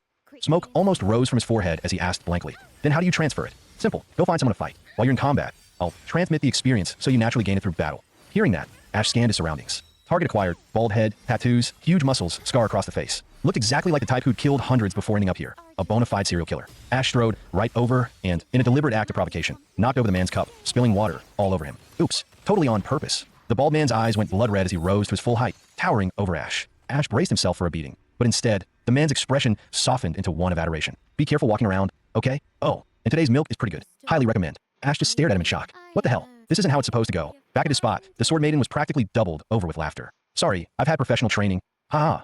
Unless I can't help myself. All you inmates have chips locked into the backs of your necks. No attacking others, no verbal abuse, no self-harm. That's why Smash Lake Prison seems so free. Every bone and every nerve in your body is chained. They even let school kids come here for spring and autumn field trips. Those chips can even send a high-voltage shock that stops your heart instantly. Try digging an escape tunnel with a spoon, and the chip will shut you down for damaging property. Ash's eyes welled up. If prisoners can't attack anyone, how am I supposed to provoke a fight? The Sword Maiden snapped. Just find someone to fight already. Nothing's easier to understand than combat. Honestly, observer, are you breaking out or am I? What's next? When you're hungry, you're gonna call me mommy? The next second, Ash yelled, Mom, Grandma, which sent the Sword Maiden into a fury. She smacked him so hard he went flying. Ash slammed into the bald man's back. Hey, I'm Ash. What's your name? The burly bald man, thinking he was being hit on, pointed to himself. I already have a boyfriend. Ash shivered. That's not what I meant. I just had a question for you. The bald man's face lit up. I understand, really. Running into someone like me, who openly admits he's taken, must be so awkward for you while you're flirting. The bald man said earnestly, my love for my boyfriend is pure and genuine. So I make my stance clear from the start. I'm kind to everyone, but I won't tolerate even the slightest suspicion. Ash, you're a good guy too. I'm sure you'll find your own true love someday. And there's no need to be embarrassed. Failed flirting is perfectly normal. If you can't think of a cover question right now, I can wait. But honestly, Ash, the way you tried to get my attention was way too cliche. Knocking over my milk on purpose? That's grade school level. Ash bit back a retort and asked directly, if I want to fight, is there a way?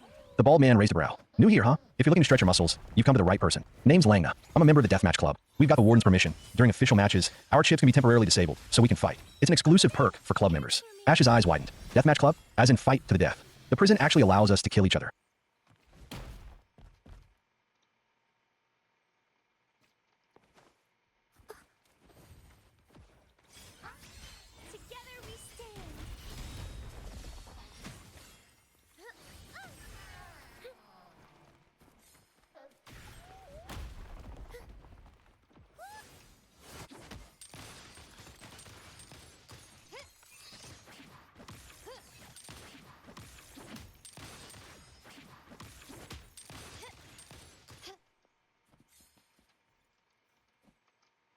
His little sister was the school's undisputed beauty and top genius. He, on the other hand, was mocked as a useless freeloader living off his sister. When people found out he had awakened only a 3-slot spirit weapon, the ridicule got even louder. His sister comforted him, saying it was fine. He could just hide behind her and patch up the wounded. But he didn't take those words to heart, because only he knew his 3-slot weapon was far more powerful than her 12-slot one. His name was Jiang Shao, a man who had transmigrated into a world crawling with ghosts and monsters. In this world, everyone could awaken their own spirit weapon and become a spirit master, no matter what kind of weapon it was. The more skill slots it had, the stronger it was. Jiang Shao recalled his first days after arriving in this strange world. He had run into a middle-parted dog that could play basketball and turn people into superfans through singing and dancing. If he hadn't run fast enough, he would have been brainwashed into one of them. Determined to never fall into such a trap again, he swore he would awaken an ultimate-grade spirit weapon. Today was the school's annual awakening day. Under the teacher's guidance, the students began the awakening ceremony one by one. The first up was a chubby boy, who awakened nothing but a rock. The class immediately burst into laughter. The teacher's face darkened, and he barked at them to shut up. He explained that the rock was actually a 7-slot spirit weapon. Hearing that, the class instantly fell silent. No one dared mock the stone again. One by one, the following students failed to surpass the chubby boy's slot count, until a familiar name reached Jiang Zhao's ears.